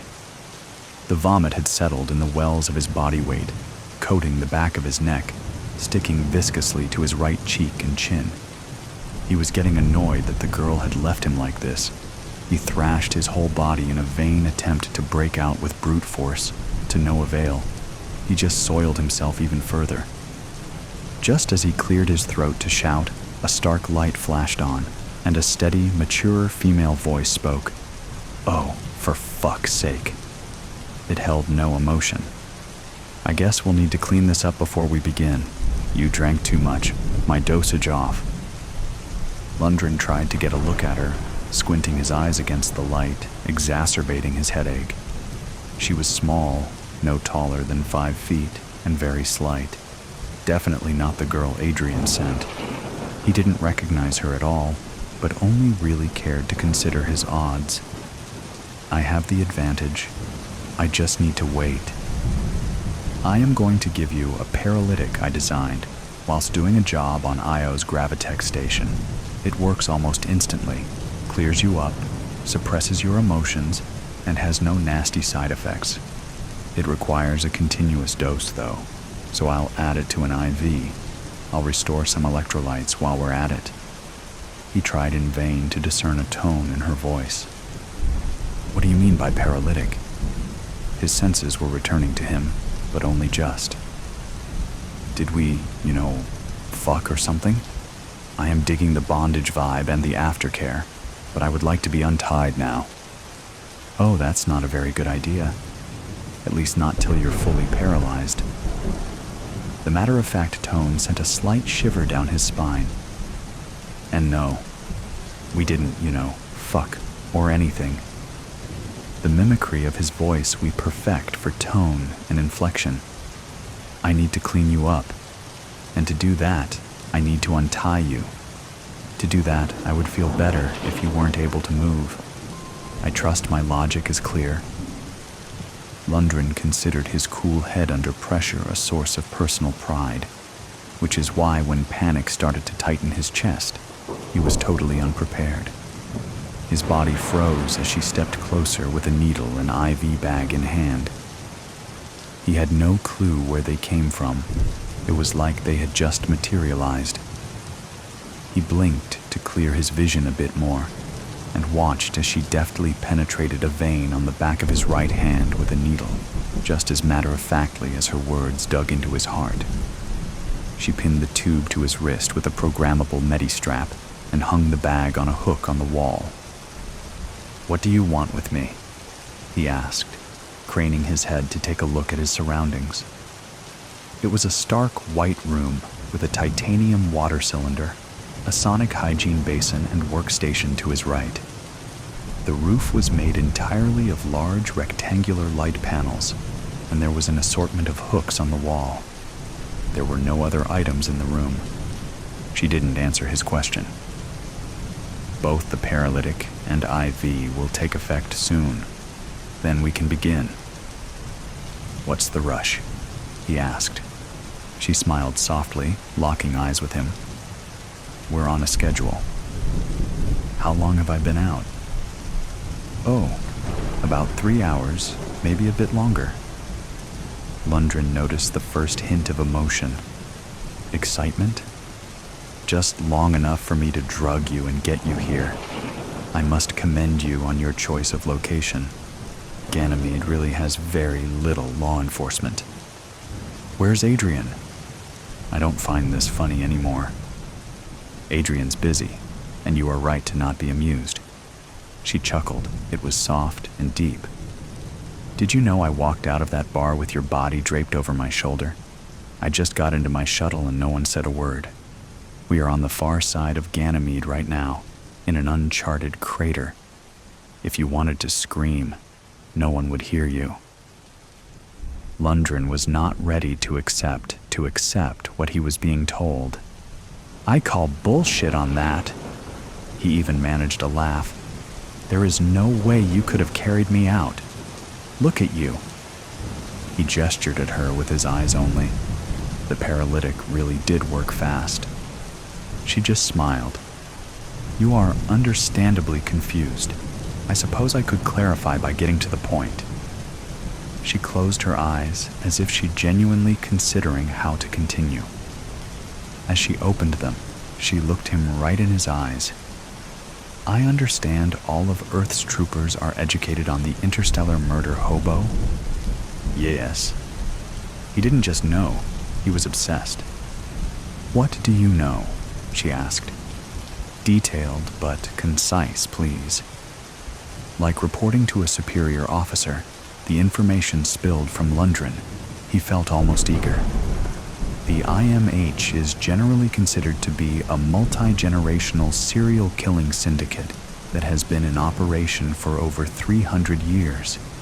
It was founded by a Vehestian smuggler from the sweep system named Kovai Nistrol, who hasn't been publicly cited in over 370 years. The MO and appearance of the killer has never changed in all that time, and we know that Nistrol was a questionable character. We suspect cloning. Considering the average Vehestian lives about 175 years, we think the torch has probably been passed 3 or 4 times. Lundgren paused and considered whether he should be feeling a little more frightened. There was certainly some anxiety, but it felt distant. He couldn't help but admit that she really had designed quite an effective little paralytic. The irony that his face remained unaffected, whilst the rest of him, both physically and emotionally, felt numb to all around him, hadn't escaped his notice. Please continue, she instructed.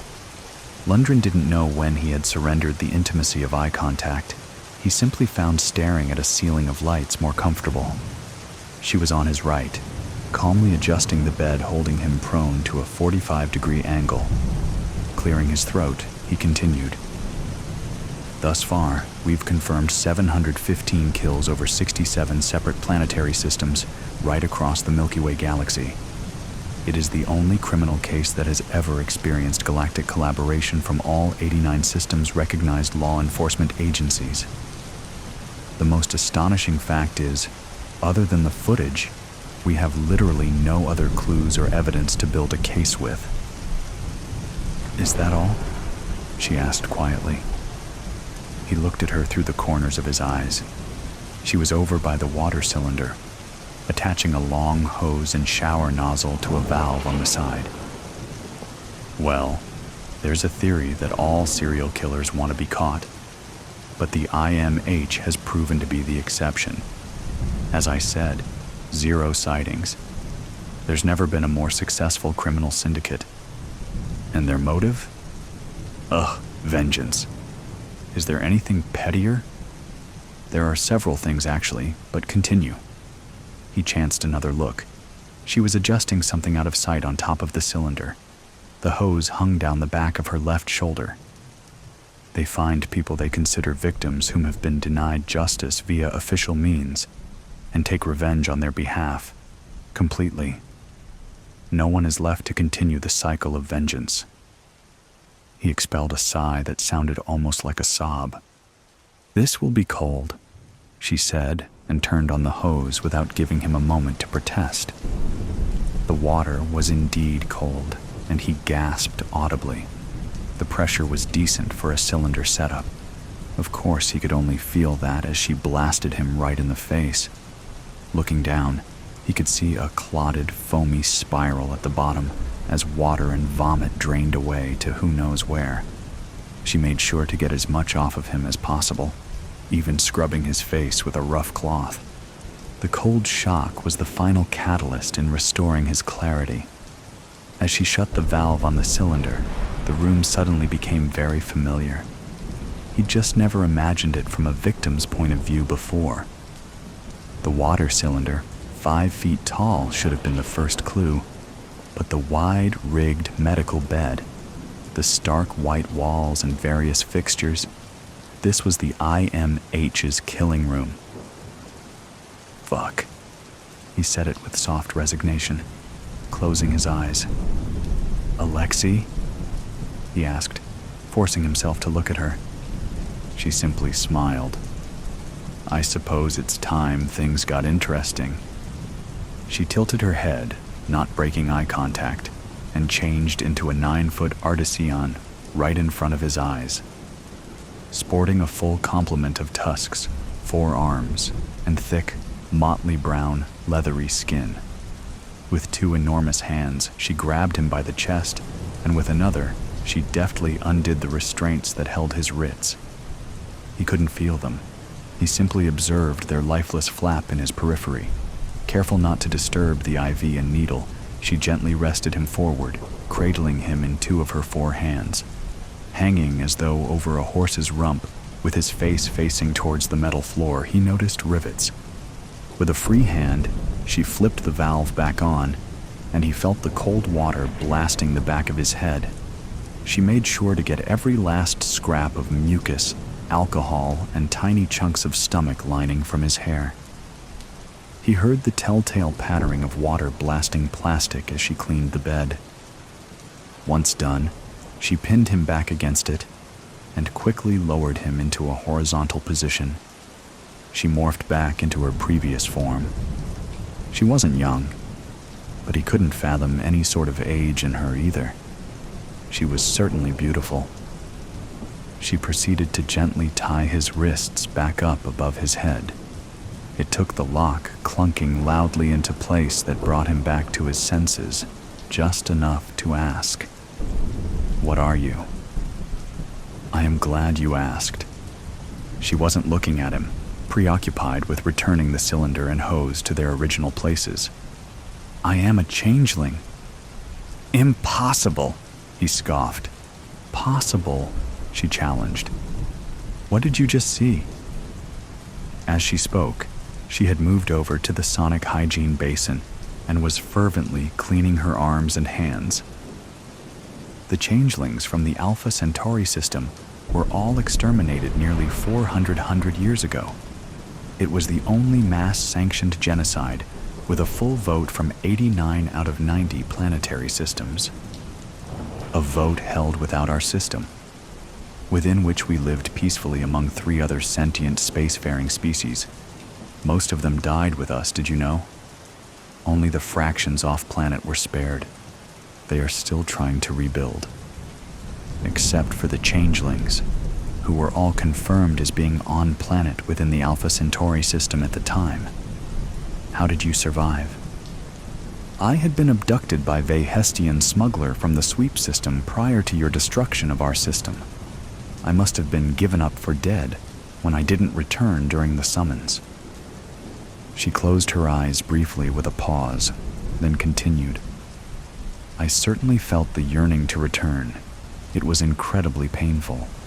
To be called home on such an instinctive level, to then be unable to return due to my unlawful confinement. She took another pause, but made firm eye contact, compelling him to remain silent. It nearly killed me, and it should have. With the destruction of my home world, the cosmic link compelling us to return each Centauri century was severed. As such, I survived. Is that why you kill? It's just personal vengeance all along? He felt comfort in the scorn he was able to insert in his tone. She laughed softly. No, it's not even why I started killing.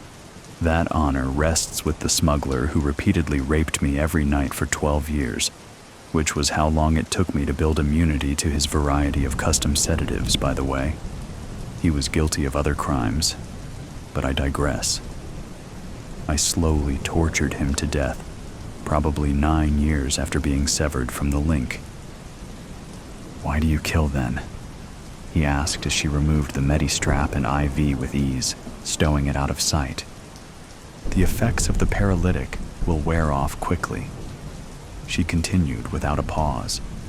"I kill because 5 years after I escaped my confinement, I found someone else denied justice, someone too pure and injured to take vengeance for themselves. I cared for him very much. That was over 367 years ago." "The Vehestian smuggler? You use his face for all your killings, don't you?" The fear welling in his chest felt like an ocean tide. "There's no syndicate either. It's just been you all along?" "I do, and yes." She permitted a small pause to let that sink in then. "I think it's time we got on with it." She walked over to the back wall and pressed gently against it. A small, previously imperceptible cabinet opened up. Inside was a camera link-up, a large red sledgehammer, and an assortment of torturing tools. She morphed into the Vehestian smuggler, now standing 6 feet tall. She pressed a small button on the side of the camera to start recording, sending the footage out to the whole system. Live. "Do you understand why you are here?" The smuggler's voice was deep, smooth, and seductive. He knew, and he saw now further point in wasting time. He was resigning himself to his fate. He knew his options, and opted for complete honesty. "I shouldn't have won my case today." "Correct," she affirmed. "And do you recognize this?" She held up a small rectangular drive, fitted with an illegal isolation port so the data contained cannot be detected, even when plugged into one of Earth's collection servers, which was basically all of them. Lundgren recognized it on an almost intimate level. Seeing it in her hands was like a violation. "It's my diary," he replied, looking straight ahead of him. "I suppose you want the encryption key?" "No, I'm good. I just wanted you and every single one of your accomplices to know I had this. You've all been very busy, with quite a variety of things." The paralytic had worn off completely, and Lundgren was very much aware of his body. The pain, discomfort, fear, and anxiety enveloped him like a landslide. He couldn't stop the tears singing his eyes, nor the sobbing noises of hyperventilation as panic consumed him. With a mighty crack, fire exploded across his left cheek. She had hit him hard. First Trooper Lundgren Morrissey, Constabulary Grid 7H6 of Earth's Solar Militia. You have 2 choices. She never once looked at the camera. Her focus was on him and the task ahead. She continued, "You can confess, and I'll make it quick, or you can deny your crimes and face torture." First Trooper Morrissey, "What do you choose?" My case," he stuttered. "Rutger V. Morrissey. I am guilty of the crime he accused me of." "He confesses." He could hear the smile in her voice. "What crime was that? What was it that 14-year-old Alexei Rutgar accused you of?" "I responded to a report of domestic abuse and neglect from a concerned neighbor. When I arrived on scene, Alexei had already been alone for 3 days, with neither food and nor money. His father was dead, and his mother appeared to have run off with another lover." He swallowed, not wanting to continue. "You know how this works. Speak, or I will make you." "I raped him, okay?" he blurted out. "And then we covered it up, like we always do." "Correct," she said. Lundgren knew what was coming and started hyperventilating again. He didn't have to look. "Lundgren Morrissey, by your own account," she said, holding the drive aloft. You have raped or somehow sexually assaulted over 37 people, 28 of them minors, the youngest of which was only 6. You will be the first of many, and you will watch it coming. Lundgren knew not to close his eyes for fear of having his eyelids torn off. The very last thing he saw before it all went dark was the rapidly descending head of an enormous red sledgehammer as it slammed into his face, a ghost's testimony. After the living and the dead decided to merge worlds, the Supreme Court was flooded with appeals. With coexist being a hot topic in the first half of the 21st century, most people thought it would be a great idea to create a union between the two worlds. They thought they'd get their loved ones back.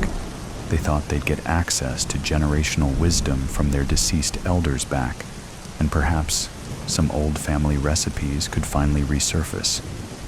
People could only think of the missing pieces in their lives that they wanted to finally have sewn up with the help of a familiar, ghostly face around. It was an oversight, to say the least, that with ghosts being almost as accessible as the living, there would now be witnesses for crimes where before there had been none. It actually caused a lot of chaos across the criminal justice system, especially for police officers who had tampered with evidence to shut a case quickly, for gang members who'd offed witnesses to shut their mouths. And it was a goddamn headache for judges who had to reopen every murder case from the last several decades that now suddenly had a victim who could tell their side of the story. But for Jeremy Strout, it was a lifeline. He'd been sitting on death row for 15 years after being convicted of 4 heinous murders, his wife, and 3 children. At the time of his conviction, there'd been no one there to defend him, just whispers from neighbors who'd said they'd heard him yelling in his house hours before the bodies were discovered. It didn't help that he was the one who'd called 911 and then was found at the scene of the crime covered in their blood. It didn't help that he'd sought out anger management before in his past. Rumors swam through town like a broken dam, neighbors speculating that he hadn't wanted their 3rd child. That little Harley Sue was a mistake Mrs. Strout made Jeremy keep, and that he'd finally snapped under the pressure of 3 small children and a wife whose fertility had betrayed him. Jeremy had always denied the rumors, claiming that he loved his family. Sure, they had their problems, and he never denied the hardship of not only providing for 3 children under 5, but living under the same roof as them. Nevertheless, he remained adamant in his defense. He would never harm them. Unfortunately, that wasn't enough. Statistically, said the prosecutor, people are more likely to be killed by their spouse than any other person in the world. And of course, Mr. Strout could not leave his children to live after killing Mrs. Strout, because who would take care of the children while he was at work? And if he had not done it, then why so much blood, not only on his clothes, but in his fingernails, wedged between eyebrow hairs and in the wrinkles of his temples? And the even bigger question, if Mr. Strout had not murdered his family, then who did? There had never been another suspect. The police never really took the time to consider one, their minds made up before they could produce an alternative. It really was easier just to blame the husband. What jury wouldn't go for that? Today, our jury gets to hear a new side to the story. Jeremy's defense attorney told the courtroom at his appeal hearing, nearly 2 decades after his family's murders. From Mrs. Strout's perspective, Mr. Alcott enticed the crowd with a smile that said he had a secret, one he was eager to share. Attorneys could be a bit performative in their speeches, and Mr. Alcott was no less confident. The union between the dead and the living truly did save some attorneys' careers, as it had not always been every day that they could produce eyewitness testimony that could turn a case on its heel. Some started getting big heads about it, as if they had more power than the judges, and Mr. Alcott's once regular-shaped head was slowly growing in size. Jeremy, who'd known him since his family's gruesome deaths, knew that Mr. Alcott came from a humble and passionate place. He just wanted to help people. And more than anything on this day, he wanted to help Jeremy. The only problem with ghosts as witnesses was time. The worlds were combined, yes, ghosts were all around. But time for the living and time for the dead, they existed on two separate lines, intersecting at points that were not always convenient. Ghosts floated from here to there to here, teleporting across space and time. And their biggest adjustment to being reunited with the living was adhering to the old third-dimensional clock. You could not simply tell a ghost to show up in court at 9 a.m. and expect them to find where that time existed for them. The closest thing living humans had to relate this ghostly state of nonlinear existence was to elderly people with dementia. They hopped from place to place, time to time, without any real sense of how they got there. Ghost therapists, a new occupation created by the psychologists, blended a team of living and dead to try to help condition ghosts into grasping the concept of earthly time. But like any therapy, it was not an immediate remedy. Realistically, Mr. Alcott could only hope that Mrs. Strout would appear in court. But there was no way to be certain she would find her way there at the right time and place of the court hearing. Yet still, he spoke as if there were not a single doubt in his mind. Today, we will get to hear an eyewitness account of the events that took place on October 26, 2023, from one of the victims' perspectives. And how grateful are we that it is now possible. Mr. Alcott turned to face Jeremy Strout, seated at the defense table, shackled at his wrists and ankles, both sets of chains locked in place by a hook on the tabletop and the floor. Jeremy was trembling, just as nervous as he was during his first trial, which certainly had not helped his case.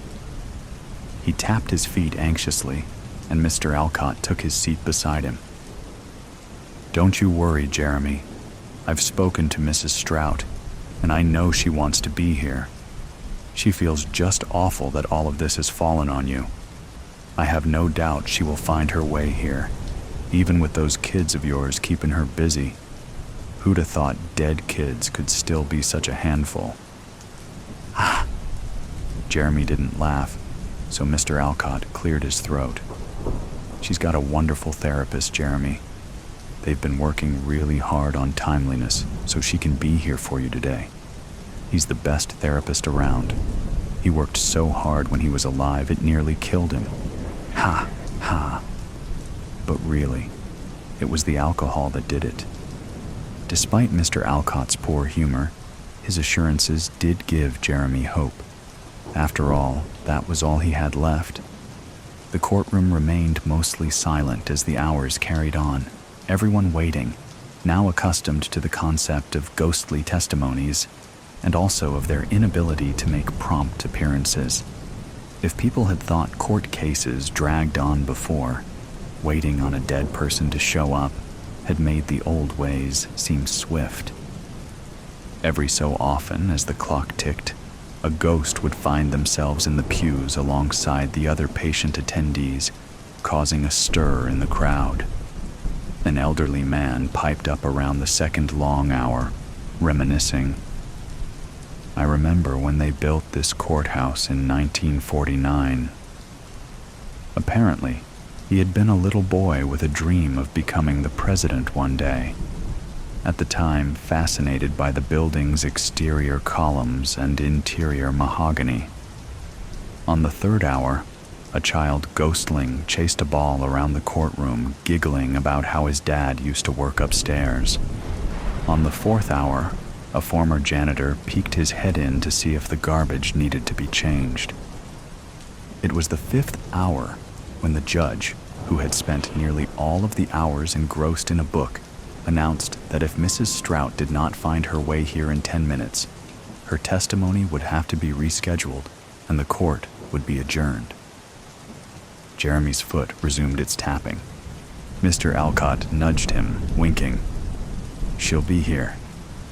Jeremy's hope was nearly run dry when the clock struck 5 hours and 11 minutes since the court hearing was set to start. The banging from the judge's gavel was still resounding, while a symphony of people gathering their things and sighing at the wasted day trickled across the room. All of it was at just the perfect volume for Mrs. Strout's meager voice to almost be missed. Almost. "Hello?" she said. "Hello? Did I make it on time?" The noise in the room was like a faucet sputtering out until it finally stilled. Everyone froze in their tracks and turned towards the voice to find an equally meager and transparent figure seated at the witness stand. When Jeremy laid eyes on her, she looked as beautiful as the day he married her. Not appearing in the form in which one died was a feature of ghosthood that all appreciated. "Senora," Jeremy whispered. At her name, the ghost frantically searched for its source. When she landed on Jeremy, relief softened and warmed her face. "Jeremy," she smiled. Then, as if her reason for being here suddenly rushed to her mind, she jerked towards the judge, who was still frozen in his half-standing, half-seated stance, considering if he should allow this hearing to take place. "Your Honor, you have to set him free. He's innocent. Please," she pleads. "Senora, where are the kids?" Jeremy asked worriedly. His ghastly wife faced him again. "They're fine, dear. Well, they're dead, but they're fine. They're at the park, playing." Jeremy thought of little Harley Sue, not even 2 when she passed, off at the park playing without an adult. Senora read his expression. "I figure not much else can happen to them now." She shrugged, forcing a laugh. Mr. Alcott, who was already up on his feet, cleared his throat and approached the judge's bench, nodding a hello to Mrs. Strout. "Your Honor, would you please allow Mrs. Strout to give her testimony? We've waited all this time, and if we prolong it any further, we cannot guarantee her appearance again." The judge was tired and hungry and ready to sit on his couch and kick his feet up, but he was also reasonable. He surrendered a sigh. All right, Mr. Alcott," court reinstated. He tapped his gavel, and the jurors all groaned as they found their seats again. "Make it quick, Mrs. Strout. We had all day, but that day is nearly gone." Mr. Alcott turned to Jeremy, giving him 2 thumbs up. Jeremy released all of the air he was holding on to. Mrs. Strout nodded and straightened in her seat, running her hands across her lap as if to flatten her dress. Out of habit, most ghosts seemed to retain this gesture. Mrs. Strout inhaled before she spoke. "The day I died, there was a harvest moon on the rise. The children were loud, and the house was a mess, and the fridge was nearly empty. I hadn't gotten to laundry in over a week. It was a pretty typical day in our house, actually," Mrs. Strout joked. Only a few in the room offered an empathetic laugh. The judge was less patient. "Mrs. Strout, while I have sympathy for your tragic death and the death of your 3 children, you are here to tell us if it was that man, Mr. Jeremy Strout, who did it. We do not need a bedtime story." Jeremy flinched at another man telling his wife what to do. "Let her speak." The judge shot him a daring gaze. Mr. Alcott squeezed his shoulder. Senora thanked him with her eyes, but behind them was a painful secret rising to the surface. "Of course, Your Honor. I know I've already taken up a lot of your time," she said, addressing the whole courtroom full of people. Then she looked down at her lap, twiddling her fingers. "The truth is, my children and I were killed by one of their parents." A gasp echoed across the walls of the room, and an uproar of whispers scattered like static. Mr. Alcott and Jeremy shared a confused stare. The judge banged his gavel. "Order! Order!" Everyone started to hush, but it wasn't until Senora shouted that silence fully resumed. "But it wasn't Jeremy!" Senora was crying now, looking directly at her husband. "I'm so sorry," she sobbed. Jeremy's foot stopped bouncing. His mind was trying to solve an impossible puzzle. All these years, people had assumed he had murdered his entire family. But the truth was, he honestly didn't know what had happened to them. Just like he'd told the police, he'd come home from a long day at work and walked into the most horrific and life-shattering scene he'd ever witnessed. No one believed him. Senora's sobs were the only sound in the courtroom as everyone patiently waited for her to collect herself.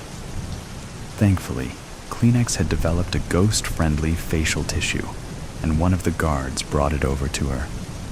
She wiped her eyes and spoke sternly, as if she had not just been wailing with abandon. "Your Honor, you need to release my husband from prison right now." "What are you saying, Senora?" Jeremy whispered. The next words that Jeremy's wife spoke were undeniably the most important of his entire life. More life-altering than the ones spoken by the police who arrested him and the judge who convicted him. Senora's words freed Jeremy Strout from a prison death sentence and cleared his name of all criminal charges. But in the same instance, her words shackled him all over again, leaving him forever haunted by the truth. Diary of a serial killer. How might one endure the silent and secluded nature of winter? Be the bear, enter a deep cave, and dream, dream, dream. Jacqueline Suskin. I probably shouldn't be writing this, but oh fucking well. When the most precious thing lodged in your heart is ripped out and crushed by an unthinking alcoholic asshole driving with a revoked license, you do things, unimaginable things, and not just burying your beloved 8-year-old son, which was not on my shitty life bingo card. Oh, be these. But life wasn't shitty before. The word should be capitalized. Before. No, better yet, the before. Because now, life was rent in two, forever separated by the gaping maw of rage. The before and the after. A fissure of overwhelming grief that quickly cracked, allowing the steaming, boiling lava to emerge from her core. Oh, he would pay, that drunken dickhead. His money won't protect him, not from me. They gave her the codename Mama Bear, but he never imagined that she was holed up in a cave. On a hunch, he came out to the Pennsylvania woods at night, alone. Common sense and the FBI handbook would label his actions reckless at best and suicidal at worst. But he didn't fear for his safety. Mama Bear targeted a certain type of prey. Except for being a male, he didn't fit her profile. Funny, they were both profilers. October snuck up behind him, picking up the crisp air, tossing it around. Playing offense, it switched tactics, threw it toward his face, temporarily snatching his breath. He continued to climb, quiet, crunching under his boots, allowing the patches of clearing and the light of the frosted full moon to guide his steps. He'd reach the cave no matter what, so the easy way was the best way. He put his hand in his front pocket, felt the crumpled page of a diary. The paper crinkled like the fallen leaves underfoot. It was mailed to him at his office. This one, and the other entries. He had the sense to turn in the others, but not this one. Well, most of the others. She vowed to herself that she would abstain from killing for a month, or so she wrote. By his accounts, it was day 30. He hoped her undated entry referred to October. At least he would have a day. One day. It was easier than I thought. I would say too easy. But that motherfucker mowed down my baby like a shirtless, beer-bellied jagoff, hurrying to cut the grass before the Buccos game. Maybe it shouldn't be hard. Justice shouldn't be hard. Not in the semblance of a fair world. Leaves skittered and scurried around his legs, tumbling over each other like playing squirrels. He stopped, inhaled deeply. He loved the smell of fall, that last exhale of trees mixing with ripe decomposition. I'm so glad I live in a world of Octobers. He smiled at the memory of his sister quoting Anne Shirley, not so long ago. His smile fell. Not so long ago, yet forever ago. Tragedy has a way of altering time, elongating some parts and compressing others. He looked up through the lattice of bare limbs, a web of gnarled fingers, the indigo sky stitched with rhinestones. Did the stars foretell it? It was the mutable signs of the zodiac: Gemini, Virgo, Sagittarius, Pisces, BTK, Dahmer, Bundy, the ones born at the end of a season, not in the middle, like the fixed signs, like Scorpio, like her. You'd think one was enough, but it wasn't. I realized AA was just one of many. Sure, I settled my score, but what of the other moms? South many, blights, diseases walking the earth, infecting others with their cruelty, their carelessness, their capriciousness.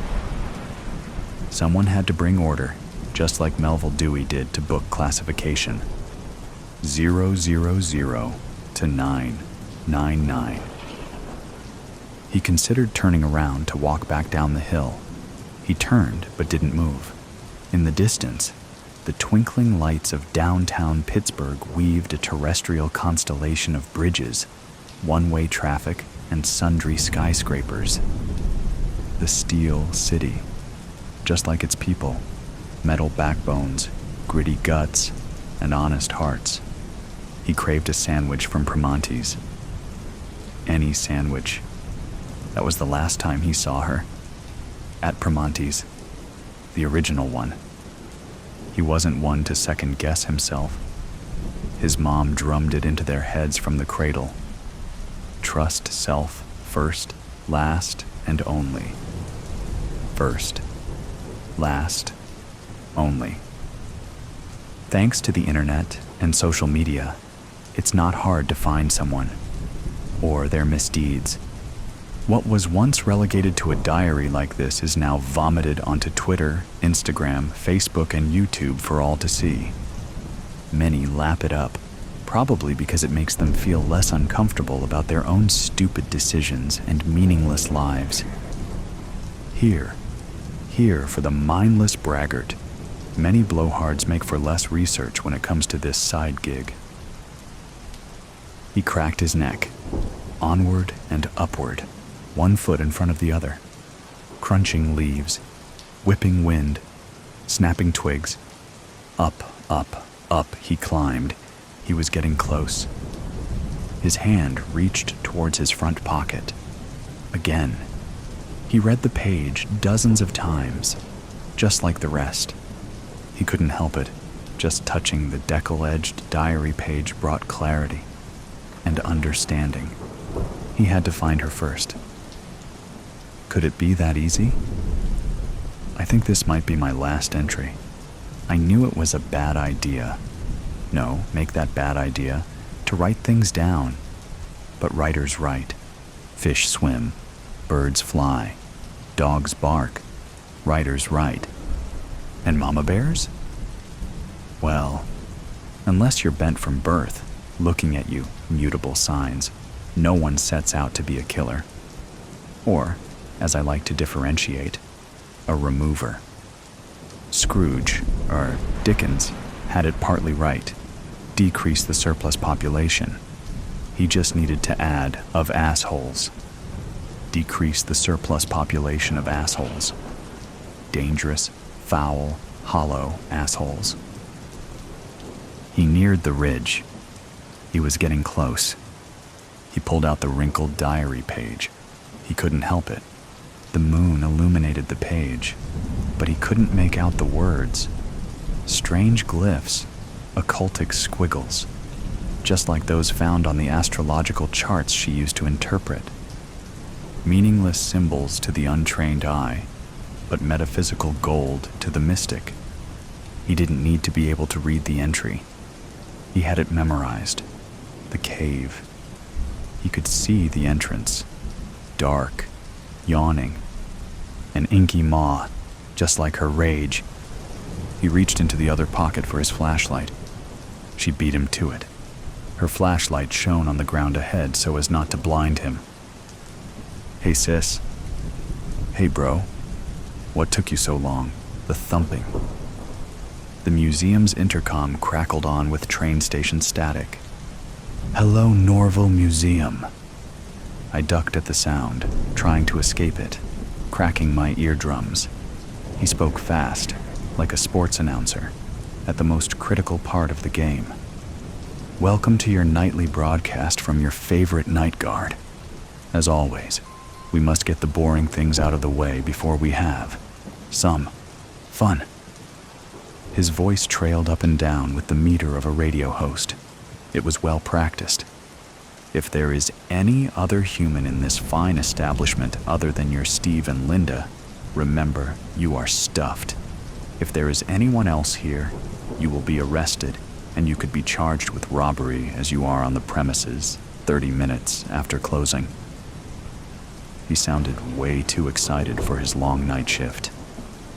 So, if there are any other living souls in this building, we get to start my favorite game. Hide and go, speak. I'll count to 30, and then the game starts. Have fun. I could hear the big generators for each light system shutting off, their cranks getting closer each time until the painting in front of me darkened.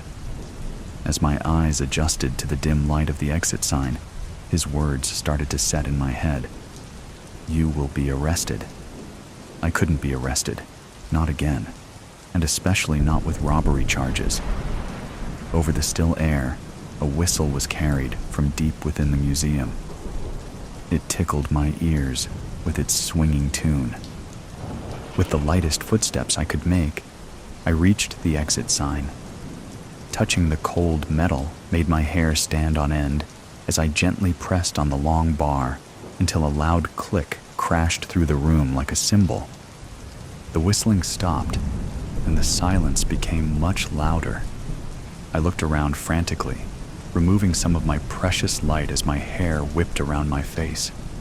If I was caught, I would have to look into my mother's eyes as she said, I wouldn't be surprised if she did this, Judge.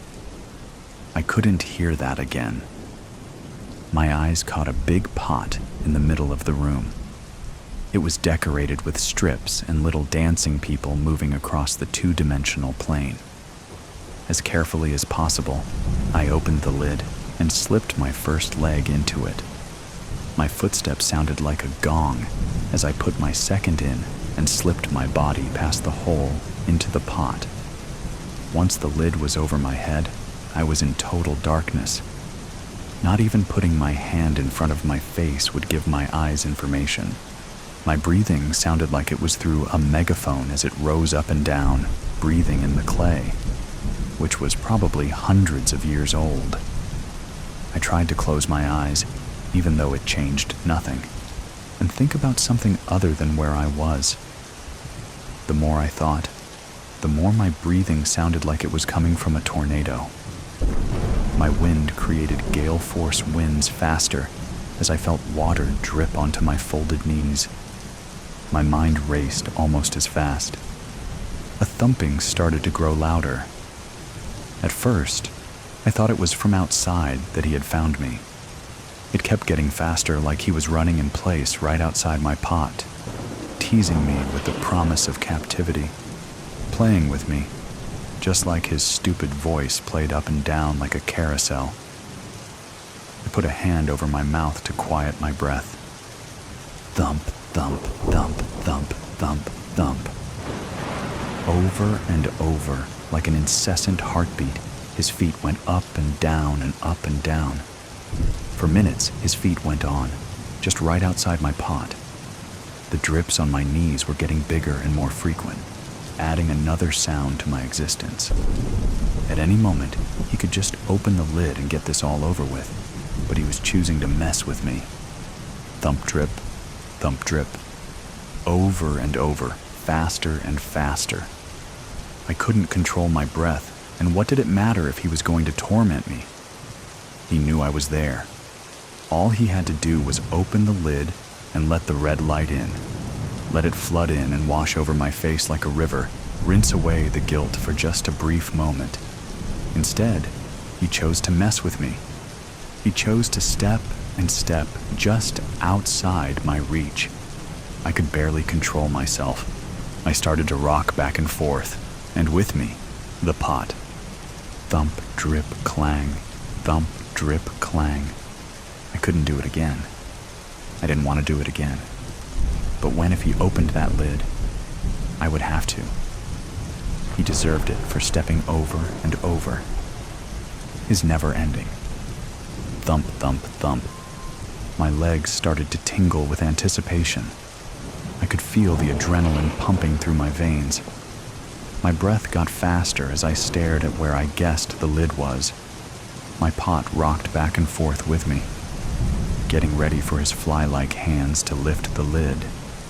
That's all he was, just a disgusting fly, but all he did was thump, thump, thump.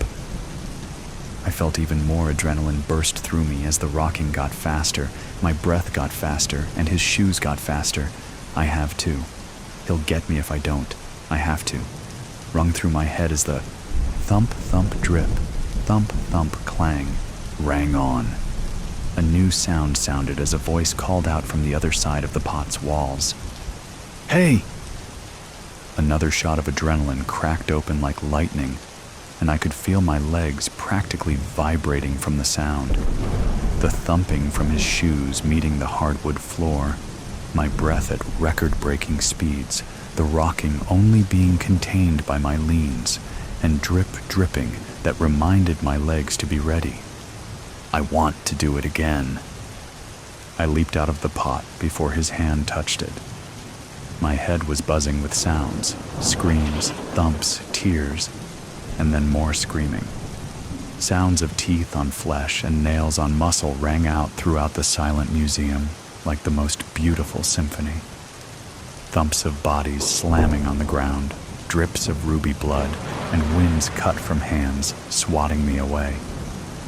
I had done it again, and yet it did not go. Thump, thump, thump, Book of Hours. Manuscripts are from the devil, I'd been told, but I felt it too. Evil emanating out like heat from a fire. I wrapped it in cloth to be safe, tucked it in my satchel, and now I wait. I had a few hours, enough time I'm sure before my master discovered my absence and my theft. I drank my beer down to forget the past, to focus on my future, my hope brightening the walls of the dark public house. My eyes followed Evelyn as she moved around me, cleaning up from the night before. Her dark hair pulled back tight showed her pale beauty, and even the dull woolen uniform couldn't diminish her lithe figure. I lifted my head in an attempt to catch her eye, but no, that candle had guttered out, only the smoke of my longing left. When she first came to town, she spoke to me, asked about my work and my master, but her attention had drifted when I said no. Now I was no more than another chair in her way, an obstacle to sweep around. I did this for you, Evelyn, and you won't even look at me? On my own, I see. So be it. Pulling out the cloth-wrapped bundle from my satchel, I carefully placed it on the table. If what Evelyn said was true, this strange item could allow me to finally escape my service, with enough gold to make a new life, free from my bonds. I stared at it, hesitant to touch the elaborate box. Just parchment squeezed tight between wooden boards. How could it hurt me? I had seen it before on my master's shelf, next to an old statue, but gave it no more thought than the worn boots below it. I have no need of such things as paper or written symbols. My only use is for work. Evelyn said a man, demon, had come from Rome searching for these old manuscripts, such as one rumored to be held by my own master. No larger than my two hands together, this small item could be my salvation. The cover creaked open, dust puffed into the air, as if breathing again after ages of suffocation. First one page, then the next blank. My heart leapt into my throat. Could some magic be needed to make the words appear? But then, on the third sheet, an image appeared. A man so bright and real. I touched the page to see if he lived. I understood why Demon wanted this, needed it enough to pay gold for it. The man, his hands raised with blood on his palms, a cut in his ribs, stared at me. A gold circle around his head, a gold cloak over his body. Was this the man whose soul had been caught?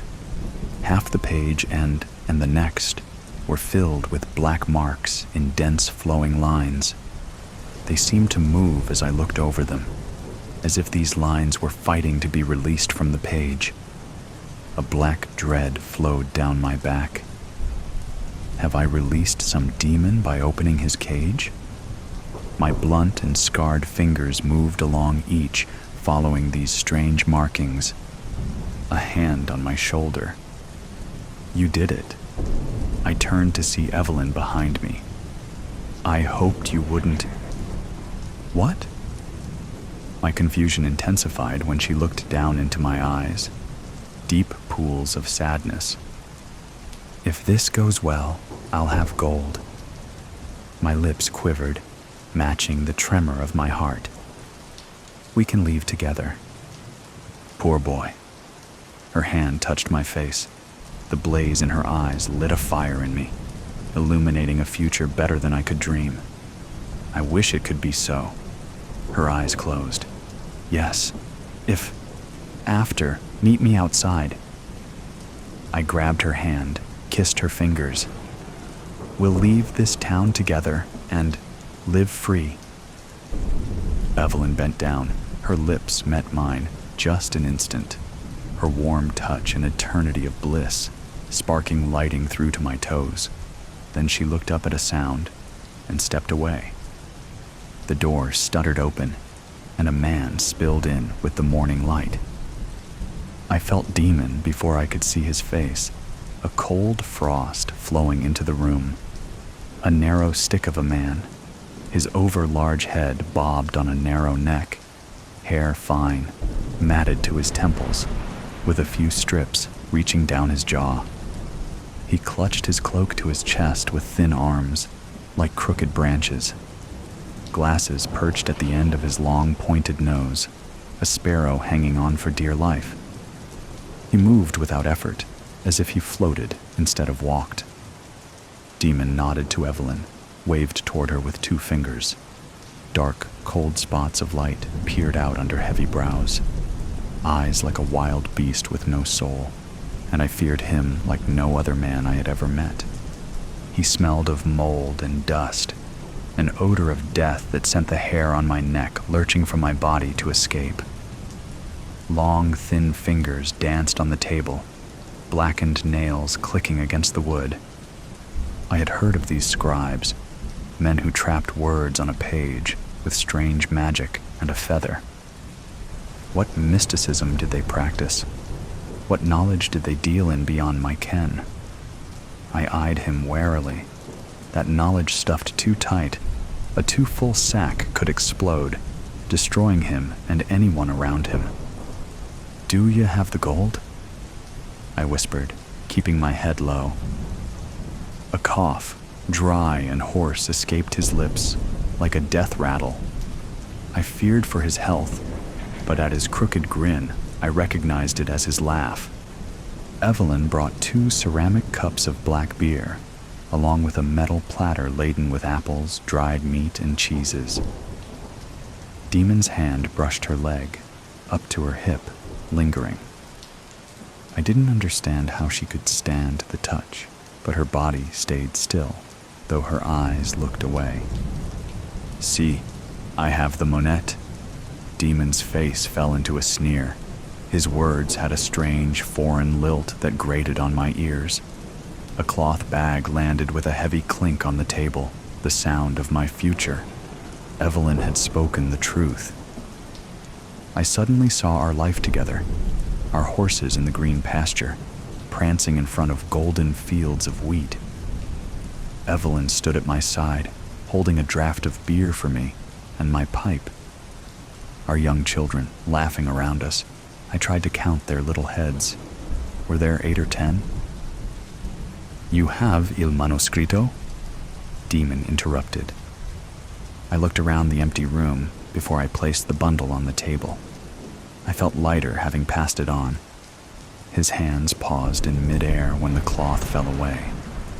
The old man breathed in, his eyes bright, his back straightening up. His mouth dropped open in pure desire. Demon moved to open the cover. I grabbed his wrist, felt his bones in my hand, his skin cold as ice. Alive, though, his pulse beat thin and fast. "Be careful.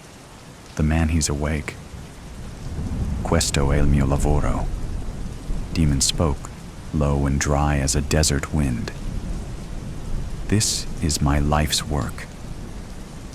I knew enough to know that these lines signified words, somehow. The man in gold's voice trapped on this parchment. I sunk down further in my chair, weighed down by the pain of slavery. I knew what it meant to be under lock and key, allowed to be free only on the whim of my master. Demon meant to keep these words locked away, to add to his collection of souls. Better them than me. "Mio Dio il horai," he said. "The book of hours." The rumors spoke true. We thought lost. "Is it what you're looking for?" I focused on reading Demon's blank face. He didn't answer, but continued to lift page after page, each turn showing the same, more and more black snakes, squirming under my eyes. I had no idea what thoughts these little lines captured, but I didn't want to understand. I felt the beer roil in my stomach, threatening to come back up. The man of gold had been trapped onto these papers, imprisoned forever, with this foreigner to be the jailer. "Pay me or I'll burn the vile thing." Demon's knife flashed, a blur of steel, and then a sharp line of heat at my neck. Demon held me, with death at my throat. "I'll take this as a gift. Or will you trade with your blood?" A swipe of his wrist, and I would leave this life, damned to hell for eternity. I should have read the signs. They were as clear as day, the offer too good to be true. I'd been betrayed. Slam! The door flew open and my master stood in the door, his stance unmistakable, his rage shaking him, and the sword dancing in his hand. "Boy!" my master shouted. "How could you betray me? Steal from me!" The blade lowered, pointing an accusation at me. "Cos'è questo?" Demon shouted to my master. "I didn't know he stole. He will be punished." I thought of Evelyn, our life together. I couldn't go out like this. "Please, no, help me." Suddenly, the manuscript moved, falling to the floor, catching Demon's attention, loosening his grip. I'll never know if it was a quirk of fate, or if the man in gold chose to help me, but I took the chance and grabbed the knife by the blade to pull it from my neck. I escaped his grasp, though my palms were sliced to shreds. I turned to see Eve wielding the platter like a hammer, swinging again and again at Demon. With Evelyn at my side, I could make an escape. Scooping up the manuscript, I grabbed an iron poker from the fire and ran at my master, standing in front of the only portal to my future. I had lived more of life in these few short hours than in all of my 20 years. I kissed a girl, escaped death, and now carry a priceless treasure in my hand. The stars were aligned with me today. I could not lose. Anger at all the scars, all the pain this man caused powered my arm. I swung my war axe for a killing blow to his head. My master took a simple step, dodged my weapon, and I felt his blade in my side. "I'm invincible!" I screamed as I fell out the front door, the manuscript tumbling from my hand. "If only I could find my love, Evelyn, then we can meet our future together." I looked at my hands, covered in blood, my life pouring out of my side. As I fell, a flash of recognition. The man in gold. I opened my eyes to see Evelyn above me, her face more beautiful than anything I deserve. "Is this heaven?" "No, not yet," she said. "Soon enough." She picked up the manuscript from the ground. "That," I gestured to it. "The man in gold, he needs to be set free," I said, out of breath. "That devil will take him." Men are the devil. I learned that where I was raised in the monastery, as a servant, and then her jaw clenched. A brother taught me my letters. Now I work for Demon. My world is small and hard. But when I open this, read these words, I release the spirit, and I escape this life, even if only for a few moments. Do you believe? He saved me. I closed my eyes. I saw the horses in the green pasture, golden fields of wheat. The man in gold stood with me as Evelyn read to us, her words flowing on a breeze. I am finally free. When the righteous cry for help, the Lord hears and rescues them from all their troubles. Easy money. Debbie said that it was lucky for us that the weather would make for fewer people on the roads, less chance we'd be seen. 25 freaking degrees. I do not like the cold. This will be the first time I've ever done anything with Randy. This thing was his idea, I think, but it was Debbie that brought me into it. There's $6,000 to be had, and it sounds like no problem having it, if you don't mind robbing some old lady, which I don't. This weather is awful, though. They're always predicting snow, but we don't usually get any. When we do get it, it's pretty, covering up the trash on the ground, making the town look better than it really is. So, Debbie told me about this, and then has Randy tell me the details. We're planning on tricking this old lady, but they don't really have a handle on how to do it. We're going to tell her they're from the city, tell her they need to look inside her house. Randy looks like a teenager, and Debbie's a girl. They need me to be the man from the city. I told them I had a blue shirt with badges on it. It had belonged to my brother Danny, who's doing time in the state penitentiary, back when he worked for the city. I've got his van, too, and it's plain white like a service vehicle. Debbie was Danny's girlfriend before he got locked up. Now she's Randy's. She ought to be my girlfriend because I'm a lot more like Danny than Randy will ever be. But I get it. Randy is smart, and Debbie wanted somebody who was not like Danny. So, we got this plan. It's Randy's plan, but we're all in on it. I have a gun. It's a gun Uncle Terrell gave me when I was a kid. It's a .22, but it works. Randy said not to bring it, but I really want to have it with me. You can never tell what might go wrong. What if this old lady has a gun? Did he ever think about that? So, I got the shirt and my van. We got what we need. This morning, we went back over what to do. We go to the old lady's house at a little after 12. Traffic in town is busy, but this place is outside of town. It's on a street that zigzags off from the highway toward Atlanta. I drive up in front of the house, parking so that she can see the white van if she looks out the window. I get out and go up to the door with Debbie behind me. Debbie is going to be wearing a big coat, and I'm going to say she's my trainee. First, though, I have to tell the old lady that there's been a problem with her electric bill and that she's being charged too much. The city is sending me to fix it. I'm gonna tell her. She opens the door, because who wouldn't want somebody to fix it so that a bill is lower? And that's when I tell her who Debbie is supposed to be. I'm asking the old lady where the kitchen is, because this problem is probably at the outlet the refrigerator is plugged into. When she starts to take me there, Debbie asks if she can use the bathroom. While I'm in the kitchen, Debbie goes to the old lady's bedroom. Randy says the money is in the bottom drawer of her Chester drawers. I keep the old lady busy till Debbie comes to the kitchen. Then I make like I fixed the problem, and we leave. Easy peasy, lemon squeezy. The old lady won't know she's been robbed. The next time she looks for the money and it's gone, she won't think that it might have been the city electric guy. She's old. If she does remember us, she sure as hell won't remember what we looked like. Randy says there's about $6,000 there. I'm like, how do you know? He says the old lady is Dexter Lockwood's granny, and Dexter told him, we gotta give Dexter some of the money.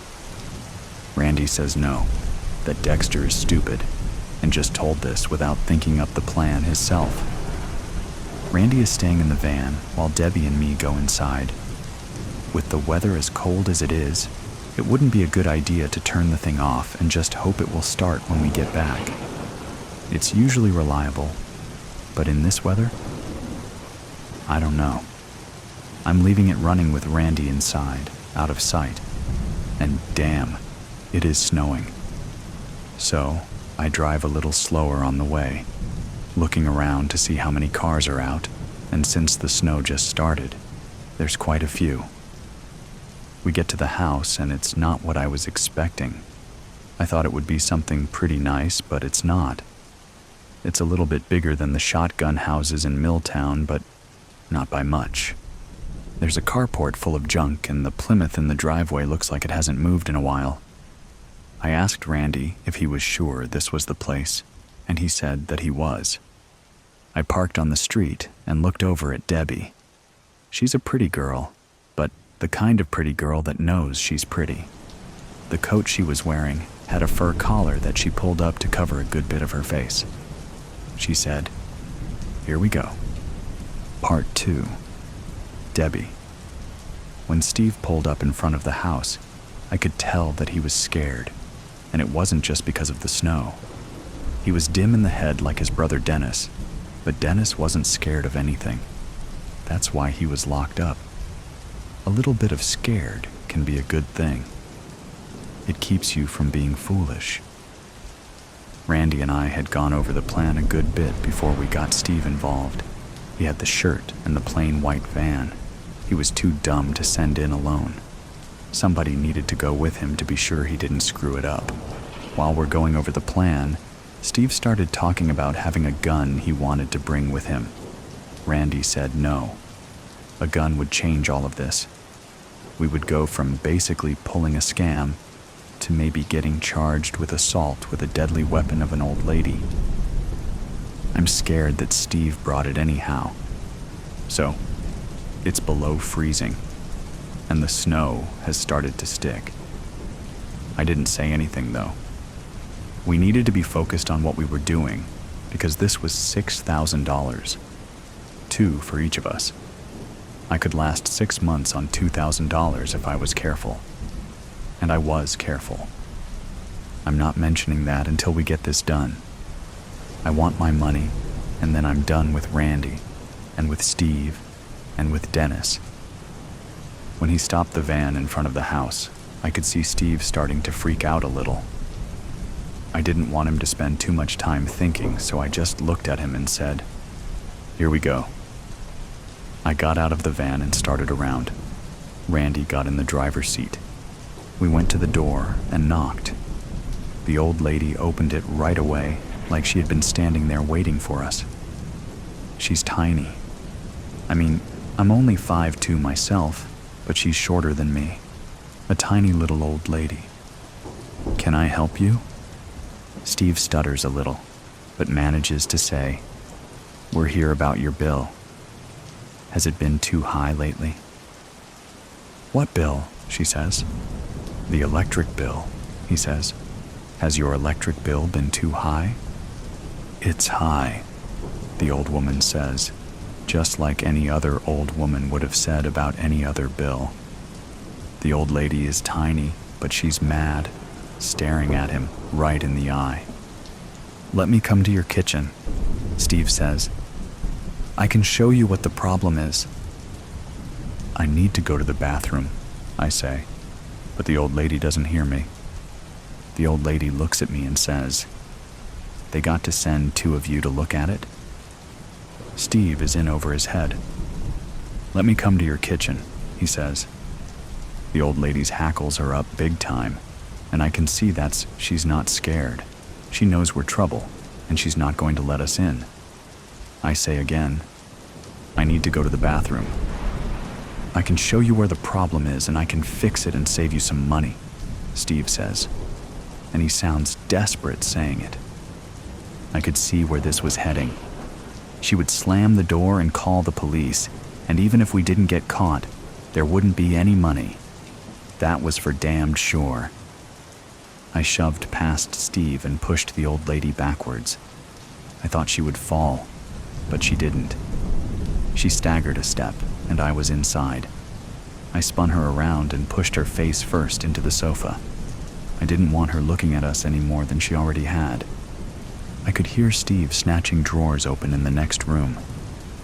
I'm thinking the jerk doesn't remember where the money is. Randy had said specifically that it was in the bottom drawer in a cardboard box, under some old nightgowns. Why the hell could he not find it? I hear him cussing then. He comes out and says, "Debbie, you're going to have to come and look for it." I can't find it. Idiot! Names! Now the old lady knew my name at very least. By then he was beside me, leaning into the old woman himself, holding her there. I got up and went to the bedroom and saw that he had ransacked it. The room straight across the hall was a little bathroom. There was one other door still closed. I went to it. I opened the door, expecting to find a different bedroom, the right bedroom, but instead, it's piled high with boxes and crap. Her junk room. "Damn it," I said. I went back to the front room where Steve continued to hold the old lady down. I leaned down to her and said, "Where is your money?" "I don't have any money," she said.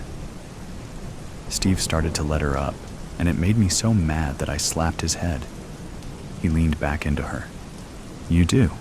We know about it. It's supposed to be in the bottom drawer of your Chester drawers in a box. Now where is it?" She said, "My Christmas money?"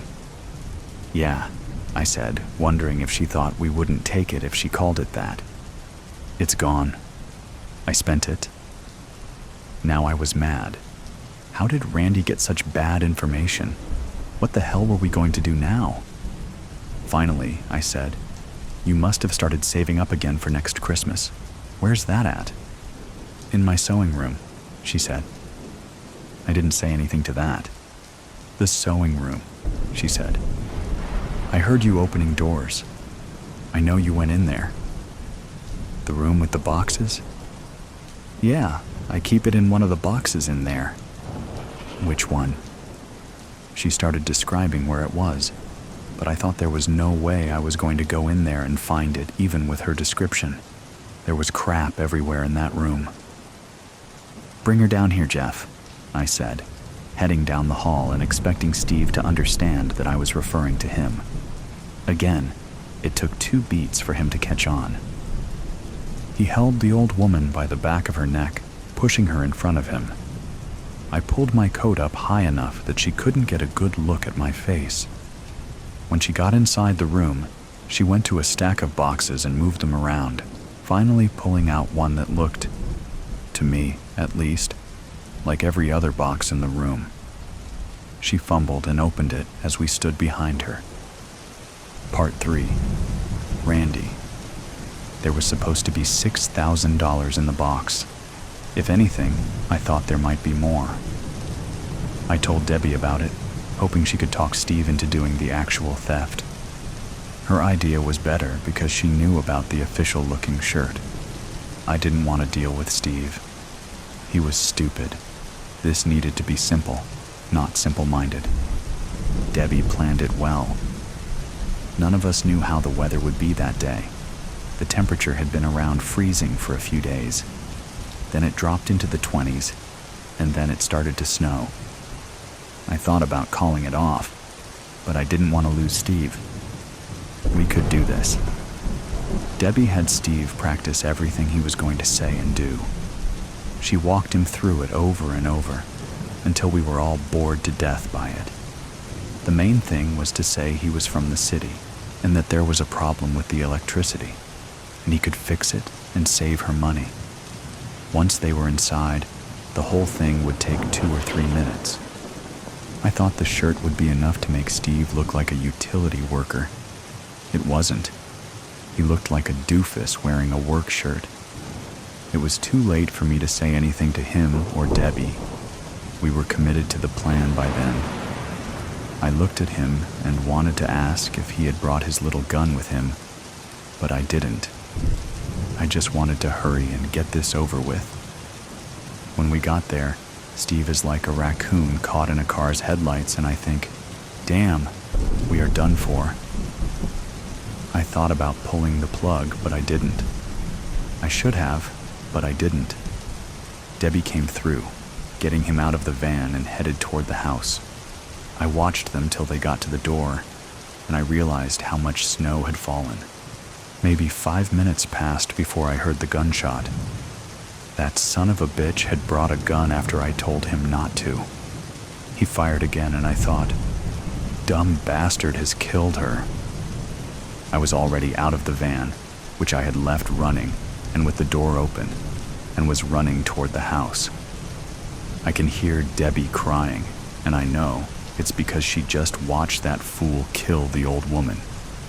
The door pops open and Debbie comes staggering out, doubled over. I grab her shoulders and raise her up. There is a widening red patch at her stomach that I don't want to look at too closely. I put my arm under her and help her to the van. I can't very well drive her to the hospital and explain that our partner accidentally shot her while we were robbing an old lady. And I can't walk away from that situation either, I realize. I opened the side door and laid her down. This is messed up, I said. She didn't say anything back. I ran back to the little house, knowing that neighbors might have heard the gunshots and called the police. I needed to get Steve and the money and get the hell away and figure out what we needed to do about Debbie. I didn't want to see the dead old lady. I didn't. As soon as I got inside, I yelled, "Steve!" There was no answer. I went down the little hall and looked in the bedroom, but no one was there. I started into the junk room, but I fell, slipping in blood on the floor. My feet slid from under me, and I went down hard, banging my head on the floor. Someone spoke my name. I turned my head and saw Steve lying on the floor beside me. Blood throbbed slowly from his neck. He was not dead, but he would be soon. I heard my name again and looked up to see the old woman standing above me, her face filled with anger and sadness. "Randy," she said. Then I saw that she was holding the old Colt pistol that had belonged to my grandfather. I didn't realize she still had it. I should have, but I didn't. "Hey, Grandma," I said, "dig deep." Other than a faint glow coming from one of the back rooms, the town's charity shop was in darkness, its front door firmly closed. Although it had opened in 1985, The building had been used commercially since the 1800s, when it had variously been a pharmacy, a bank, and a tavern. The shop was close to the river in Marpleton, a pleasant English market town which had once been home to a nearby priory. In ancient times, monks had wandered back and forth to sell their wares at a market which still existed in diminished form across the road.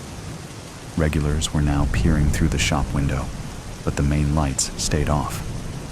A few of the shop's helpers were huddled in the back room. Patrick, the treasurer, had collected the spare keys from the greengrocer to let them in.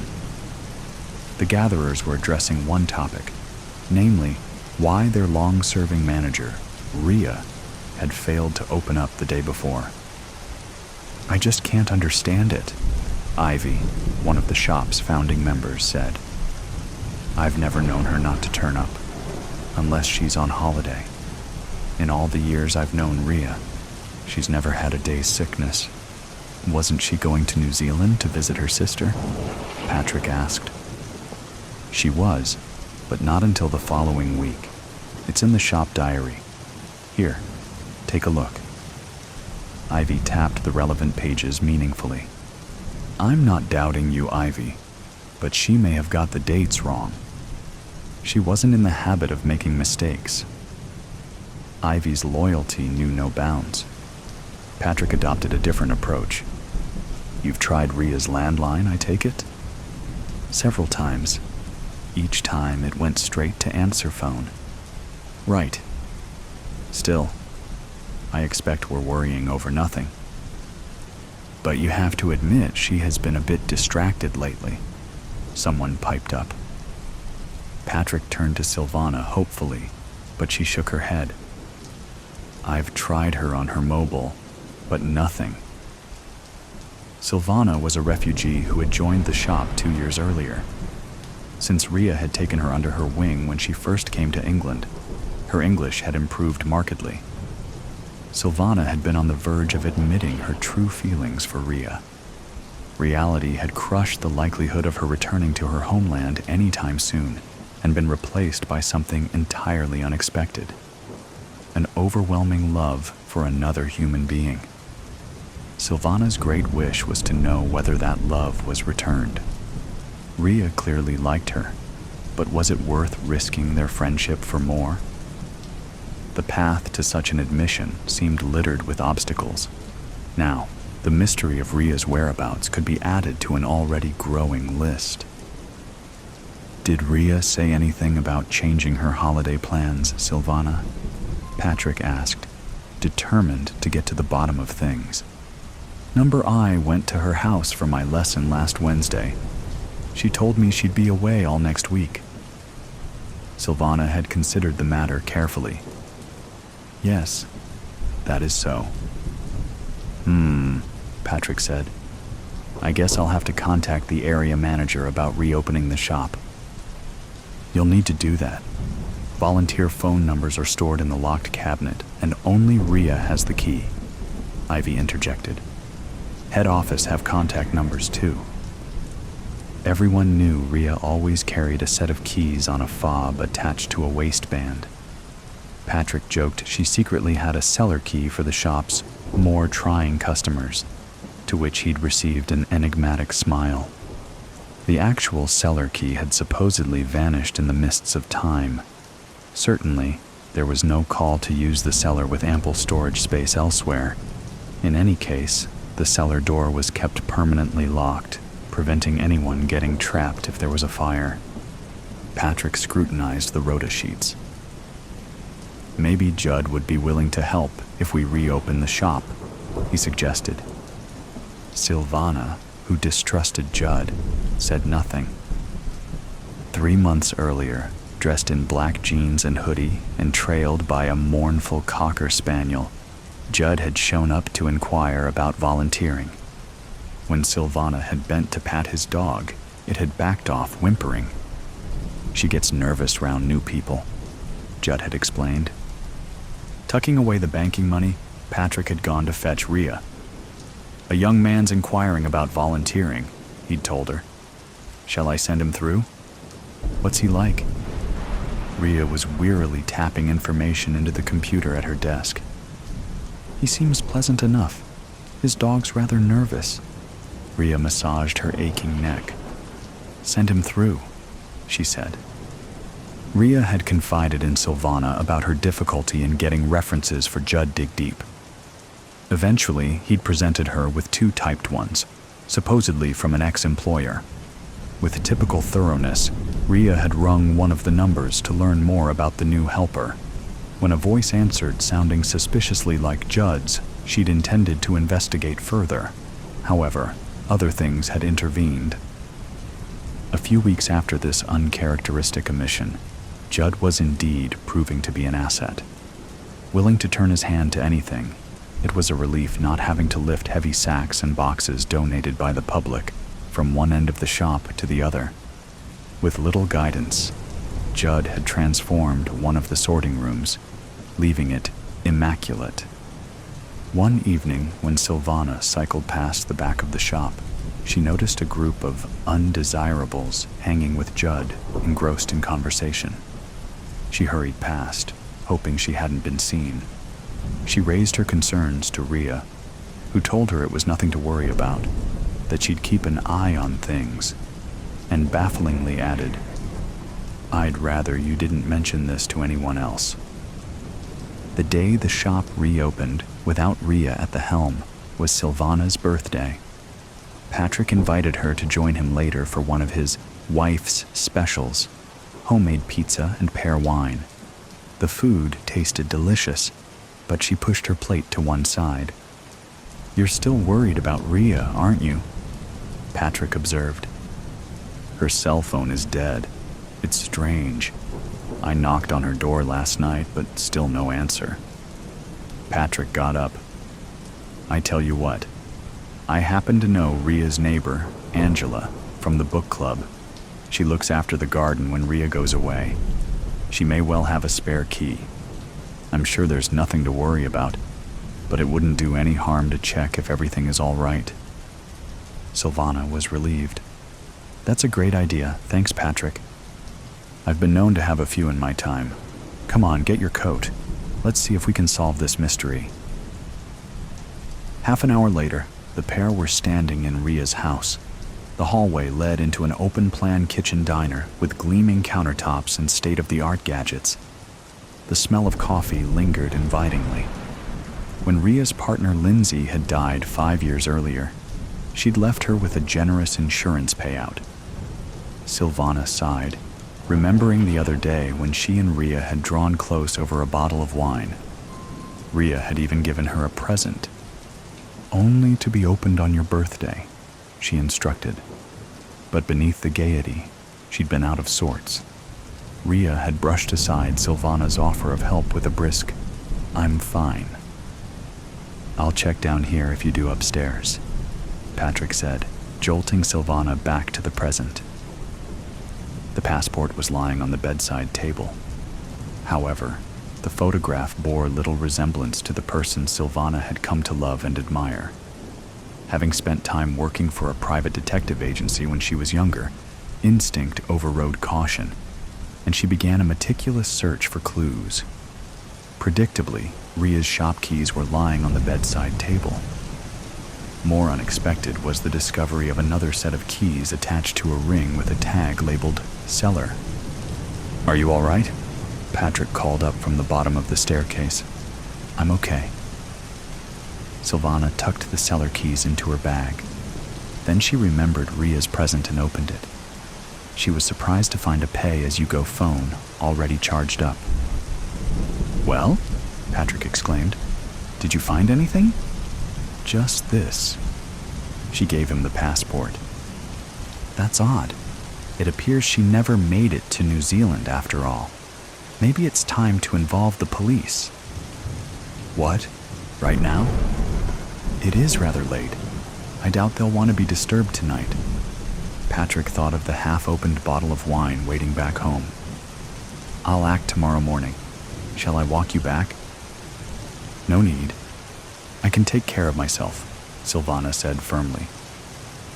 The moon was her only companion as Silvana descended the cellar steps at the back of the shop.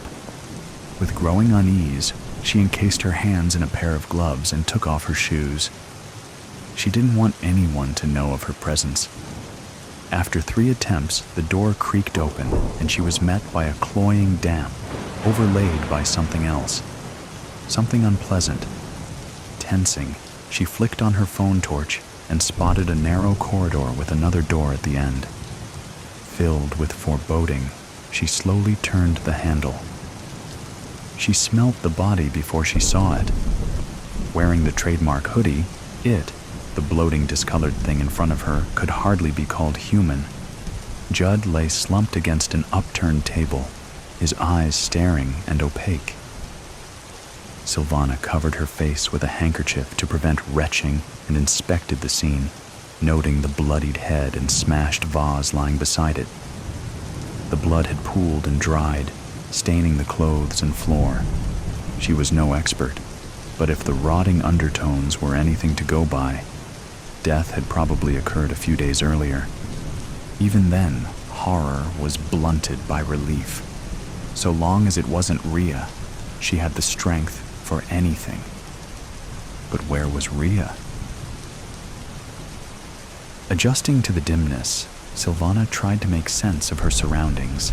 Some crudely constructed shelves filled with storage tubs and packets lay stacked against one of the walls. The place was obviously some kind of drugs den. Could Judd's death have been the result of a disagreement with other gang members? Silvana's stomach lurched. What if they turned up and found her? She'd only just locked the cellar door and picked up her shoes when she heard voices on the driveway. Somehow, she managed to scramble behind one of the bins underneath the fire escape. Hardly daring to breathe, she waited until the scuffling feet passed and the gang disappeared down the cellar steps. Then, she bolted into the night as fast as her trembling legs would carry her. She would decide what to do when she got home. Halfway across the town's park, muffled ringtones came from her bag. "Silvana?" The voice was clear as day at the other end of the line. "Rhea, is it really you? Thank God. Are you all right? Where are you calling from? Talk to me." "If I tell you, you must keep it to yourself," Rhea said urgently. "Of course. By the way, I have your keys." "The shop keys?" "The cellar keys. Long story. I have just been down there. I found him. Judd. Dead. It was horrible." Silvana began to laugh hysterically as the shock kicked in. "You went into the cellar?" Rhea repeated. "Why?" "I needed to know if you were all right. I was so afraid I was going to find you, not him. When I saw your passport, I knew you couldn't have gone abroad, that something must have happened. I didn't get the chance." "What happened?" "I will tell you, but not now. Not on the phone. Patrick is planning to go to the police tomorrow about your passport." Rhea asked. "Did you touch anything when you went into the cellar? Did you touch him?" "No." Silvana's teeth were chattering from shock. "It's cold outside. I was wearing gloves. But what do you know about Judd?"